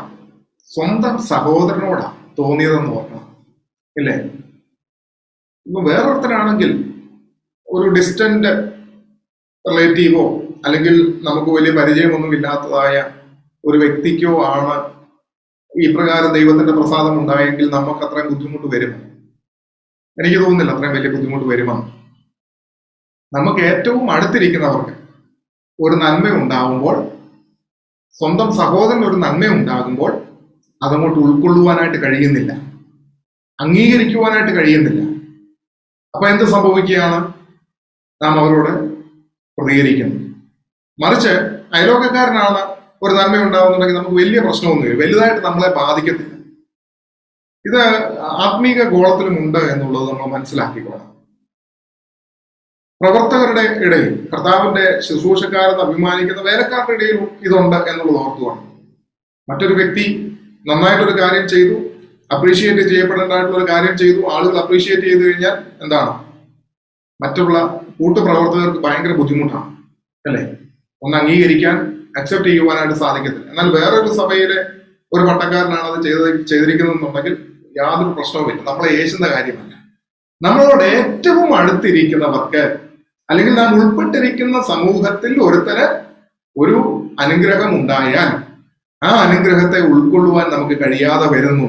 അതെവിടേക്ക് വർദ്ധിപ്പിക്കാം? നമുക്ക് അസൂയ ഉണ്ടാക്കുന്നു, കോപം ഉണ്ടാക്കുന്നു, വൈരാഗ്യം ഉണ്ടാക്കുന്നു. അവനെ എങ്ങനെയും അടിച്ചു താക്കണം, ഇല്ലായ്മ ചെയ്യണം, പാര വെക്കണം എന്നുള്ളതായ ചിന്താഗതിയിലേക്ക് പോകുന്നു. ഇതാണ് ഇവിടെ നിന്ന് നമുക്ക് പെട്ടെന്ന് കണ്ടെത്തുവാനായിട്ട് കഴിയുന്നതായിട്ടുള്ള ഒരു കാര്യം. ഇവിടെ സ്വന്തം അനുജന്റെ ഉയർച്ചയിൽ, അനുജന് ലഭിച്ചതായിട്ടുള്ള നന്മയിൽ, ആ അനുഗ്രഹത്തിൽ ഈ ജ്യേഷ്ഠന് അംഗീകരിക്കുവാനായിട്ട് കഴിയുന്നില്ല എന്നുള്ളത് ഓർത്തുകൊണ്ട് 9-ാമത്തെ വാക്യം വരുന്നുണ്ടെ അവിടെ പറയുന്നത്, പിന്നെ യഹോവ കയീനോട്, നിന്റെ അനുജനായ ഹാബേൽ എവിടെയെന്ന് ചോദിക്കും. ഞാൻ അറിയുന്നില്ല, ഞാൻ എന്റെ അനുജന്റെ കാവൽക്കാരനോ എന്ന് അവൻ പറഞ്ഞു. അവിടെ പറയുന്ന കാര്യം, ആദാമിനോട് ഒരു ചോദ്യം ചോദിച്ചു, നീ എവിടെ? Where are you? Now the second question came from God to Cain. എന്താണ്? Where is your brother? നിന്റെ സഹോദരൻ എവിടെ? ഇന്നും ലോകത്തിൽ പ്രതിധ്വനിച്ചുകൊണ്ടിരിക്കുന്നതായ 2 ചോദ്യങ്ങളാണ് ഇത് രണ്ടും. നീ എവിടെ? നിന്റെ സഹോദരൻ എവിടെ? ഈ 2 ചോദ്യങ്ങൾ ഇന്നും ലോകത്തിൽ ദൈവം ചോദിച്ചുകൊണ്ടിരിക്കുക. നീ എവിടെ? നിന്റെ സഹോദരൻ എവിടെ? നമുക്ക് കൊടുക്കുവാനായിട്ട് എന്തെങ്കിലും ആൻസർ ഉണ്ടോ എന്നുള്ളത് ദൈവമക്കളെ നമ്മൾ ചിന്തിച്ച് നോക്കിക്കൊള്ളുക. കൂടുതൽ എക്സ്പ്ലനേഷനിലേക്ക് ഞാൻ പോകുന്നില്ല. ഇന്നും കർത്താവ് നമ്മളോട് ചോദിക്കുകയാണ്, നിന്റെ സഹോദരൻ എവിടെ? ആൻസറബിൾ ആണ്, നമ്മളാണ് ആൻസറബിൾ ആയിട്ടുള്ളതായ ആളുകൾ എന്നുള്ളത് വിസ്മരിക്കരുത് എന്ന് ഓർത്തുകൊണ്ട് വളരെ ധിക്കാരപൂർവമായിട്ടുള്ളതായ ഒരു മറുപടിയാണ് അദ്ദേഹം തിരികെ നൽകുന്നത്. ഞാൻ എൻ്റെ സഹോദരന്റെ കാവൽക്കാരനോ? തീർച്ചയായിട്ടും അതെ എന്നുള്ളതാണ് നമ്മൾ കൊടുക്കേണ്ടിയ മറുപടി. അതായത് സ്വന്തം അനുജന് ഒരു പിതാവായിരിക്കേണ്ടതായ, ഒരു സഹോദരനായിരിക്കേണ്ടതായ, ഒരു സംരക്ഷണമായിരിക്കേണ്ടതായ, കരുതലായിരിക്കേണ്ടതായ, മാർഗദർശിയായിരിക്കേണ്ടതായ, അവന് വേണ്ടുന്നതായിട്ടുള്ള എല്ലാവിധമായിട്ടുള്ളതായ കാര്യങ്ങളും ചെയ്തു കൊടുക്കേണ്ടുന്നതാണ് ഒരു ജ്യേഷ്ഠന്റെ സ്ഥാനമെന്ന് ഓർക്കണം. ഒരു ജ്യേഷ്ഠൻ ഒരു പിതാവിനെ പോലെയാണ്, ഒരു വലിയ സംരക്ഷകനാണ്, ഉപദേശകനാണ്, മാർഗദർശിയായിരിക്കണം. എന്നാൽ ഇവിടെ എന്താ സംഭവിക്കുന്നത്? ഞാൻ എൻ്റെ അനുജന്റെ കാവൽക്കാരനോ? ഈ ചോദ്യം ചോദിക്കുവാനുള്ള കാര്യം എന്താ? അവന്റെ ഉള്ളിൽ കൂടിയിരിക്കുന്നതായിട്ടുള്ള പക, വിദ്വേഷം എന്ന് പറയുന്നത് വളരെ വലുതാകുന്നു എന്ന് കാണുവാനായിട്ട് സാധിക്കും. അപ്പോൾ കർത്താവ് ചോദിക്കുകയാണ്, നീ എന്ത് ചെയ്തു? നിന്റെ അനുജന്റെ രക്തത്തിന്റെ ശബ്ദം ഭൂമിയിൽ നിന്ന് നിന്നോട് നിലവിളിക്കുന്നു. ഒരു പക്ഷേ ഹാബേൽ എന്ന് പറയുന്നതായ വ്യക്തിയിൽ നിന്ന് ഉണ്ടായി വരേണ്ടതായിട്ടുള്ള സന്തതി പരമ്പരകൾ, അവരുടെ ശബ്ദം, അതാണ് ഹാബേലിന്റെ രക്തം നിലവിളിക്കുന്നു എന്ന് പറഞ്ഞു കഴിഞ്ഞാൽ ഹാബേലിന്റെ സന്തതി പരമ്പരകൾ വരേണ്ടതാണ് ലോകത്തിൽ. പക്ഷേ ഹാബേൽ കൊല്ലപ്പെടുന്നു. അപ്പോൾ ദൈവമോട് പറയാം, അവന്റെ രക്തം ഭൂമിയിൽ നിന്ന് നിലവിളിക്കുന്നു, അവനിൽ കൂടെ ഉണ്ടാകേണ്ടതായിട്ട് ഒരു വലിയ ജനറേഷൻ ഉണ്ടായിരുന്നു എന്നുള്ളത് ഓർത്തുകൊണ്ട് നിലവിളിക്കുന്നു. ഇപ്പോൾ നിന്റെ അനുജന്റെ രക്തം നിന്റെ കയ്യിൽ നിന്ന് ഏറ്റുകൊള്ളുവാൻ വായ് തുറന്ന ദേശം നീ വിട്ട് ശാപഗ്രസ്തനായി പോകണം. പിന്നെ പെട്ടെന്ന് ഞാൻ പറഞ്ഞു പോവുകയാണ്. അവിടെ നമ്മൾ കാണുന്ന കാര്യങ്ങൾ എന്തൊക്കെയാകുന്നു എന്ന് ചോദിച്ചു കഴിഞ്ഞാൽ, ദൈവം കയീനെ ശപിക്കുകയാണ്. അനുജനെ കൊന്നത് മുഖാന്തരം ദൈവം കയീനെ ശപിക്കുന്നു. അവിടെ നിന്ന്, ആ ദേശത്ത് നിന്ന് പുറപ്പെട്ടു പോകുവാനായിട്ട് അവനോട് ആജ്ഞാപിക്കുന്നതായിട്ടുള്ള കാര്യം കൂടെ കാണാം. കയീന് പറ്റിയതായ ഒരു പിഴവ് നമുക്കവിടെ കാണാനായിട്ട് കഴിയുന്നുണ്ട്. 13-ാമത്തെ വാക്യത്തിൽ കയീൻ യഹോവയോട് പറയുന്നതായ കാര്യം, എന്റെ കുറ്റം പൊറുപ്പാൻ കഴിയുന്നതിനെക്കാട്ടിലും വലുതാകുന്നു എന്നാണ് അവിടെ പറഞ്ഞിരിക്കുന്നത് എന്നുള്ളത് ഓർത്തുകൊള്ളാം. My punishment is greater than I can bear. എന്റെ കുറ്റം പൊറുപ്പാൻ കഴിയുന്നതിനേക്കാൾ വലിയതാണ്. താൻ ചെയ്തതായ പ്രവൃത്തിയെക്കുറിച്ചുള്ള ചിന്തയാണ് അവിടെയുള്ളത്. തനിക്ക് ലഭിക്കുവാൻ പോകുന്ന പണിഷ്മെന്റ്. എന്നാൽ ഒരിക്കൽ പോലും താൻ ഒരു പശ്ചാത്താപ വിവശനായിട്ട് അവിടെ നമുക്ക് കാണുവാനായിട്ട് കഴിയുന്നില്ല. ഒരു പക്ഷേ അവിടെ ദൈവത്തോട് താൻ ചെയ്തു പോയ പാപത്തെ കുറിച്ച് ഏറ്റു പറഞ്ഞിരുന്നെങ്കിൽ രക്താംബരം പോലെ ചുവപ്പായിരുന്നാലും ഹിമത്തേക്കാൾ അധികം വെളുപ്പിക്കുവാൻ കഴിയുമെന്ന് കർത്താവ് നമ്മുടെ പാപത്തെ കുറിച്ച് പരാമർശിച്ചിട്ടുണ്ട്. അപ്പോൾ ഇവിടെ കയ്യിന് പറ്റുന്ന ഒരു വീഴ്ച കൂടെ ഉണ്ട്. അവന്റെ പണിഷ്മെന്റിനെ കുറിച്ചുള്ള ചിന്ത മാത്രമേ അവൻ ഉണ്ടായിരുന്നുള്ളൂ. മറിച്ച് ദൈവസന്നിധിയിൽ താൻ തെറ്റ് ചെയ്തു പോയ ആ തെറ്റിനെ ഓർത്ത് അവൻ പശ്ചാത്തപിക്കുകയോ അതിനെ ദൈവത്തിന്റെ സന്നിധിയിൽ ഏറ്റുപറയുകയോ ചെയ്തിരുന്നെങ്കിൽ തീർച്ചയായിട്ടും അവനൊരു പാപമോചനം അവിടെ ലഭിച്ചേനെ. പക്ഷെങ്കിൽ അതവിടെ ചെയ്യുന്നതായിട്ട് നമുക്ക് കാണുവാനായിട്ട് കഴിയുന്നില്ല. അവിടെ നിന്ന് ദൈവത്തിന്റെ സന്നിധിയിൽ നിന്ന് ദൈവം കയ്യിനെ ആട്ടിക്കളയുന്നു. അതിനുശേഷം അവൻ പറയുന്നത്, ആരെങ്കിലും എന്നെ കണ്ടാൽ എന്നെ കൊല്ലുമെന്ന് പറഞ്ഞു യഹോവ അവനോട്. അതുകൊണ്ട് ആരെങ്കിലും കയ്യിനെ കൊന്നാൽ അവൻ 7 ഇരട്ടി പകരം കിട്ടും എന്ന് അരുളി ചെയ്തു. കയ്യിനെ കാണുന്നവർ ആരും കൊല്ലാതിരിക്കേണ്ടതിന് യഹോവ അവന് ഒരു അടയാളം വെച്ചു. അവിടെ നമുക്ക് എന്താ പറയുന്നത്, ഒരു മാർക്ക് അവന് കൊടുത്തു എന്നാണ് പറയുന്നത്. ഇവിടെ നമുക്കൊരു ഒരു ചെറിയ കാര്യം കൂടെ കാണാനായിട്ട് കഴിയും. എഴുത്ത് ഭാഷയുടെ ഒരു ആരംഭം കൂടെ ഒരു മാർക്കാണ് കൊടുത്തിരിക്കുന്നത്. ഡെഫിനറ്റ്ലി അതൊരു ഒരു ഒരു ഭാഷ, ഒരു ലാംഗ്വേജ് അതിനകത്ത് അടങ്ങുന്നുണ്ടായിരിക്കാം എന്ന് നമുക്ക് വിശ്വസിക്കാം. അപ്പോൾ ഇവിടെ പറഞ്ഞിരിക്കുന്നത് ഒരു ഭാഷയുടെ ആരംഭം കൂടെ, അല്ലെങ്കിൽ ഒരു ഭാഷ എന്ന് പറയുമ്പോൾ എഴുത്തിന്റെ ആരംഭം കൂടെ അവിടെ സംഭവിക്കുന്നു. അവിടെ പറഞ്ഞിരിക്കുന്നത് ഇവനെ കൊല്ലാതിരിക്കുവാൻ വേണ്ടി, കൊലപാതകം എന്ന് പറയുന്നത് ദൈവം വെറുക്കുന്ന ഏറ്റവും വലിയൊരു പാപമാണ്. ആ വലിയ പാപം ഇവൻ ചെയ്തു എന്ന് ഓർത്തുകൊള്ളാം. അതുകൊണ്ട് ഒരു അടയാളം കൊടുക്കുന്ന എന്താണ്? ഇവനെ കണ്ടാൽ മറ്റുള്ളവനും ഇവൻ ചെയ്ത അതേ പാപം ആവർത്തിക്കാതെ ഇരിക്കുവാൻ വേണ്ടി, ഇവനെ കൊല്ലാതിരിക്കേണ്ടതിന് മറ്റുള്ളവൻ ഇവൻ ചെയ്ത തെറ്റ് ആവർത്തിക്കാതിരിക്കുവാൻ വേണ്ടിയിട്ടാണ് ആ ഒരു അടയാളം കൊടുക്കുന്നത് എന്ന് അതിൽ നിന്ന് നമുക്ക് ഇവിടെ ചിന്തിക്കേണ്ടതായിട്ടുണ്ട്. പിന്നീട് പറഞ്ഞിരിക്കുന്നത് 16-ാമത്തെ വാക്യത്തിലേക്ക് വരുമ്പോൾ, അങ്ങനെ കയീൻ യഹോവയുടെ സന്നിധിയിൽ നിന്ന് പുറപ്പെട്ട് ഏദന് കിഴക്ക് നോദ് ദേശത്ത് ചെന്ന് പാർത്തു. 16-ാമത്തെ വാക്യം. അതായത് പാപം ചെയ്ത മനുഷ്യൻ കിഴക്കോട്ട് പോകുന്ന രംഗം. നമ്മൾ ടാബർനാക്കിൾ പഠിച്ചതായിട്ടുള്ള സമയത്ത് ഇത് ഞാൻ ഒന്ന് പരാമർശിച്ചിരുന്നതാണ്. പാപം ചെയ്ത മനുഷ്യൻ എവിടേക്ക് പോയി? കിഴക്കോട്ട് പോയി. ടാബർനാക്കിൾ പഠിപ്പിച്ചപ്പോൾ ടാബർനാക്കിളിന്റെ വാതിൽ കിഴക്കോട്ടാകുന്നു എന്നുള്ളത് വളരെ വ്യക്തമായിട്ട് ഓർമ്മിപ്പിച്ചിരുന്നു. ഒറ്റ വാതിലെ ടാബർനാക്കിളിനുള്ളൂ, അത് കിഴക്കോട്ടാണ്. എന്തുകൊണ്ട് കിഴക്കോട്ടായിരിക്കുന്നു എന്നുള്ളത് അതിന് മറുപടി നമുക്ക് ലഭിച്ചതും ഈ ഒരു വാക്യത്തിന്റെ അടിസ്ഥാനത്തിലാണ്. അതായത് പാപം ചെയ്തു പോയ മനുഷ്യൻ അവൻ കിഴക്കോട്ട് പോയി. അവന്റെ മടങ്ങി വരവിന് വേണ്ടി കാത്തിരിക്കുന്ന സ്വർഗീയ പിതാവ്, കിഴക്ക് നിന്ന് മടങ്ങി വരുന്നവൻ ആ കിഴക്കേ വാതിലിൽ കൂടെ അകത്തേക്ക് പ്രവേശിക്കേണ്ടതായിട്ടുണ്ട്. ആ കിഴക്കേ വാതിൽ എന്ന് പറയുന്നത്, കിഴക്കുള്ള വാതിൽ എന്ന് പറയുന്നത് കർത്താവായ യേശുക്രിസ്തുവാണ്. ആ യേശുക്രിസ്തുവിൽ കൂടെ വേണം ഇനി ഇവൻ ഈ ടാബർനാക്കിളിന്റെ പ്രാകാരത്തിലേക്കും വിശുദ്ധ സ്ഥലത്തേക്കും അതിവിശുദ്ധ സ്ഥലത്തേക്കും പ്രവേശിക്കേണ്ടത് എന്നുള്ളത് ഓർക്കണം. അപ്പോൾ പാപം ചെയ്തവൻ കിഴക്കോട്ട് പോയി. അതുകൊണ്ട് ഇന്നും കിഴക്കോട്ട് നോക്കി, കിഴക്കോട്ട് വാതിൽ വെച്ച് കർത്താവ് നോക്കിയിരിക്കുന്നതായിട്ടുള്ള അനുഭവത്തെയാണ് അവിടെ നമുക്ക് കാണാനായിട്ട് കഴിയുന്നത്. 2-3 മിനിറ്റ് കൊണ്ട് പെട്ടെന്ന് ഞാൻ അവസാനിപ്പിക്കാം. 8:30-ക്ക് അടുത്ത മീറ്റിംഗ് ഉണ്ടല്ലോ. കയീൻ പറഞ്ഞിരിക്കുന്നത് പിന്നീട് എന്താണ്? കയീൻ തന്റെ ഭാര്യയെ പരിഗ്രഹിച്ചു, അവൾ ഗർഭം ധരിച്ചു, ഹാനോക്കിനെ പ്രസവിച്ചു. ഇവിടെ ഒരു പക്ഷേ പല മറ്റ് ചോദ്യങ്ങളൊക്കെ നമുക്ക് ഉണ്ടാവാനായിട്ടുള്ള സാധ്യത. കയീന് എവിടുന്ന് ഭാര്യയെ കിട്ടി, കയീൻ എങ്ങനെയാണ് കല്യാണം കഴിക്കാനായിട്ട് പറ്റിയത് എന്നൊക്കെ ചോദ്യങ്ങളൊക്കെ ഉണ്ടാകും. ആ ചോദ്യങ്ങൾക്കൊക്കെ പ്രത്യേകം നമ്മൾ നോക്കിയാൽ മറുപടി ഒന്നും കിട്ടത്തില്ല. പക്ഷെ നമുക്ക് ഒരു കാര്യം മനസ്സിലാക്കിക്കോണം. ഈ കയീനും ഹാബേലും ഉണ്ടായതിനു ശേഷം 5-ാമത്തെ അധ്യായം 3-ാമത്തെ വാക്യം നിങ്ങൾ നോക്കണം. 5:3 പറഞ്ഞിരിക്കുന്നത്, ആദാമിന് 130 വയസ്സായപ്പോൾ അവൻ തന്റെ സാദൃശ്യത്തിൽ തന്റെ സ്വരൂപപ്രകാരം ഒരു മകനെ ജനിപ്പിച്ചു, അവന് ശേത്ത് എന്ന് പേരിട്ടു. അപ്പോൾ ശേത്ത് ജനിക്കുന്നത് ആദാമിന്റെ 130-ാമത്തെ വയസ്സിലാണെന്ന് ഓർത്തുകൊള്ളണം.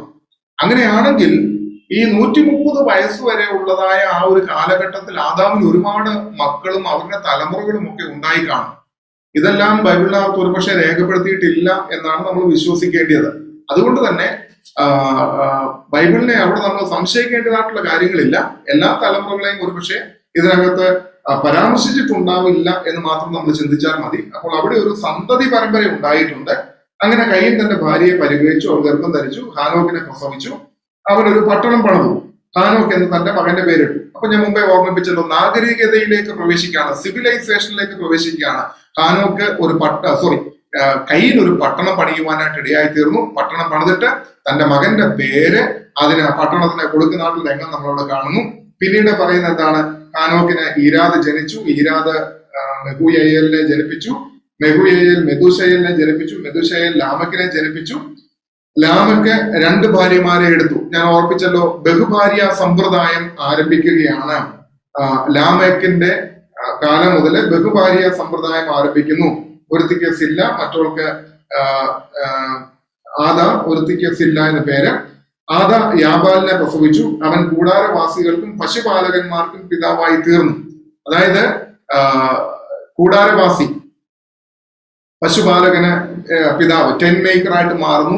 അല്ലെങ്കിൽ ഒരു ബിസിനസിന്റെ ആരംഭം, അവിടെ തുടക്കം കുറിക്കുന്ന രംഗമാണ് നമ്മൾ ഇവിടെ കാണുന്നത് എന്ന് ഓർത്തുകൊള്ളും. ഒറ്റ വാക്കിൽ പറഞ്ഞാൽ ബിസിനസിന്റെ ആരംഭം അവിടെ സ്റ്റാർട്ട് ചെയ്യുന്നു. പിന്നീട് പറഞ്ഞിരിക്കുന്നത് എന്താണ്? അവന്റെ സഹോദരന് യൂബാൽ എന്ന് പേര്. ഇവൻ കിന്നരവും വേണുവും പ്രയോഗിക്കുന്ന എല്ലാവർക്കും പിതാവായി തീർന്നു. അതായത് മ്യൂസിക്കിന്റെ ആരംഭം, സംഗീതത്തിന്റെ ആരംഭം.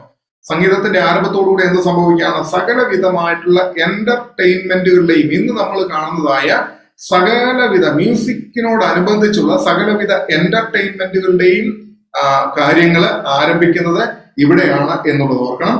പിന്നീട് നമ്മൾ കാണുന്നത് സില്ല തൂബൽ കയ്യിനെ പ്രസവിച്ചു, അവൻ ചെമ്പ് കൊണ്ടും ഇരുമ്പ് കൊണ്ടുമുള്ള ആയുധങ്ങളെ തീർക്കുന്നവനായി തീർന്നു. അവിടെ നമ്മൾ കാണുന്നത് ടെക്നോളജികൾ ആരംഭിക്കുകയാണ്, ആയുധങ്ങൾ സമാഹരിക്കുന്നു, ആയുധങ്ങൾ ഉണ്ടാക്കുന്നതിനെ കുറിച്ച് നമുക്ക് അവിടെ കാണാനായിട്ട് കഴിയുകയാണ്. പിന്നീട് ലാമക്ക് തന്റെ ഭാര്യമാരോട് പറഞ്ഞ ആദയും സെല്ലയുമായുള്ളവരെ എന്റെ വാക്ക് കേൾപ്പീൻ, ലാമക്കിൻ ഭാര്യമാരെ എന്റെ വചനത്തിന് ചെവി തരുവീൻ. ആദ്യമായിട്ട് കവിത പാടിയതായിട്ടുള്ളതായ ലാമക്കിനെ അവിടെ കാണാനായിട്ട് കഴിയുന്നു.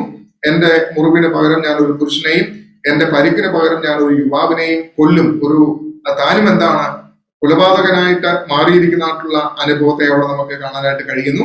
പിന്നീട് പ്രധാനമായിട്ടുള്ള കാര്യം കൂടെ പറഞ്ഞ് അവസാനിപ്പിക്കുകയാണ്. 25-ാമത്തെ വാക്യം, ആദാം തന്റെ ഭാര്യ പിന്നെയും പരിഗ്രഹിച്ചു, അവൾ ഒരു മകനെ പ്രസവിച്ചു. കയീൻ കൊന്ന ഹാബേലിന് പകരം ദൈവം എനിക്ക് മറ്റൊരു സന്തതിയെ തന്നു എന്ന് പറഞ്ഞ് അവനെ ശേത്ത് എന്ന് പേരിട്ടു. ശേത്തിന് ഒരു മകൻ ജനിച്ചു, അവൻ ഏനോസ് എന്ന് പേരിട്ടു. ആ കാലത്ത് യഹോവയുടെ നാമത്തിലുള്ള ആരാധന തുടങ്ങി. ഏനോസിന്റെ കാലത്ത് യഹോവയുടെ നാമത്തിലുള്ള ആരാധന തുടങ്ങി. അപ്പോൾ ഇവിടെ നമ്മൾ ഓർക്കണം, ഞാൻ പറഞ്ഞല്ലോ ഒരു 2 ലൈൻ കടന്നു പോകുന്നു എന്ന് പറഞ്ഞു. കയീൻ, ഹാബേൽ 2 ലൈനുകൾ വരുന്നു. പിന്നെ ഇങ്ങോട്ട് വന്നു കഴിഞ്ഞാൽ എന്താണ്, ആ ലൈൻ മുൻപോട്ട് കയറി പോകുന്നതായിട്ട് നമുക്ക് കാണുവാനായിട്ട് കഴിയും. ശേത്തിന്റെ വംശപാരമ്പര്യത്തിലേക്ക് പ്രവേശിക്കുക. ശേത്തിന്റെ വംശപാരമ്പര്യത്തിലേക്ക് പ്രവേശിക്കുമ്പോൾ എന്താ സംഭവിക്കുന്നത്? ദൈവത്തിന്റെ നാമത്തിലുള്ള ആരാധന അവിടെ ആരംഭിക്കാനായിട്ട് ഇടയായി തീർന്നു. അതുവരെ എന്താണ്, ഒരു വശത്ത് എന്താണ് സംഭവിച്ചുകൊണ്ടിരിക്കുന്നത്? ലോകപ്രകാരമായിട്ടുള്ളതായ കയ്യിന്റെ സന്തതി പരമ്പരകൾ ലോകപ്രകാരമുള്ള ലൈനിൽ കൂടെ മുൻപോട്ട് പോകുന്നു. ഇപ്പുറത്ത് ഹാബേലിന് പകരം ദൈവം ശേത്തിനെ കൊടുക്കുന്നു.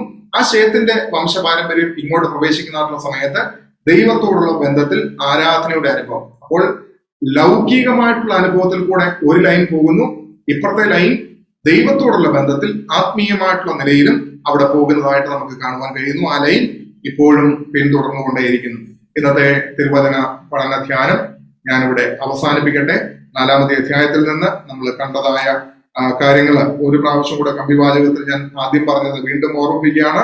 സ്ത്രീ പുരുഷ ബന്ധത്തിൽ കൂടെ ആദ്യമായിട്ടൊരു സന്തതി ലോകത്തിൽ പിറന്നു വീഴുന്നു. ആദ്യത്തെ യാഗം അർപ്പിക്കുന്നതായിട്ടുള്ള അനുഭവം, ആദ്യത്തെ കൊലപാതകം നടക്കുന്നു, ആദ്യത്തെ പട്ടണം പണിയുന്നു, അതിനുശേഷം ബഹുഭാര്യ സമ്പ്രദായം ആരംഭിക്കുന്നു, ബിസിനസിന്റെ ആരംഭം തുടങ്ങുന്നു, സംഗീതത്തിന്റെയും സകലവിധ എന്റർടൈൻമെന്റിന്റെയും ആരംഭം തുടങ്ങുന്നു, ടെക്നോളജി മുഖാന്തരമുള്ളതായ ആരംഭം തുടങ്ങുന്നു, ദൈവത്തിന്റെ നാമത്തിലുള്ള ആരാധനയും ആരംഭിക്കുന്നു. ഒരു വശത്ത് പിശാചിന്റെ വഴിയെ കൂടെ കടന്നു പോകുന്ന ഒരു തലമുറ, മറുവശത്ത് ദൈവത്തോടെ ചേർന്ന് നടക്കുന്നതായിട്ടുള്ള ഒരു തലമുറ. ദൈവം ഹാബേലിലും അവന്റെ യാഗത്തിലും പ്രസാദിച്ചു. നമ്മുടെ ജീവിതങ്ങളിൽ, നമ്മുടെ പ്രവൃത്തികളിൽ കർത്താവ് പ്രസാദിക്കട്ടെ എന്ന് പറഞ്ഞുകൊണ്ട് വാക്കുകളെ അവസാനിപ്പിക്കുന്നു. ദൈവം നമ്മളെ എല്ലാവരെയും അനുഗ്രഹിക്കട്ടെ. ആമേൻ.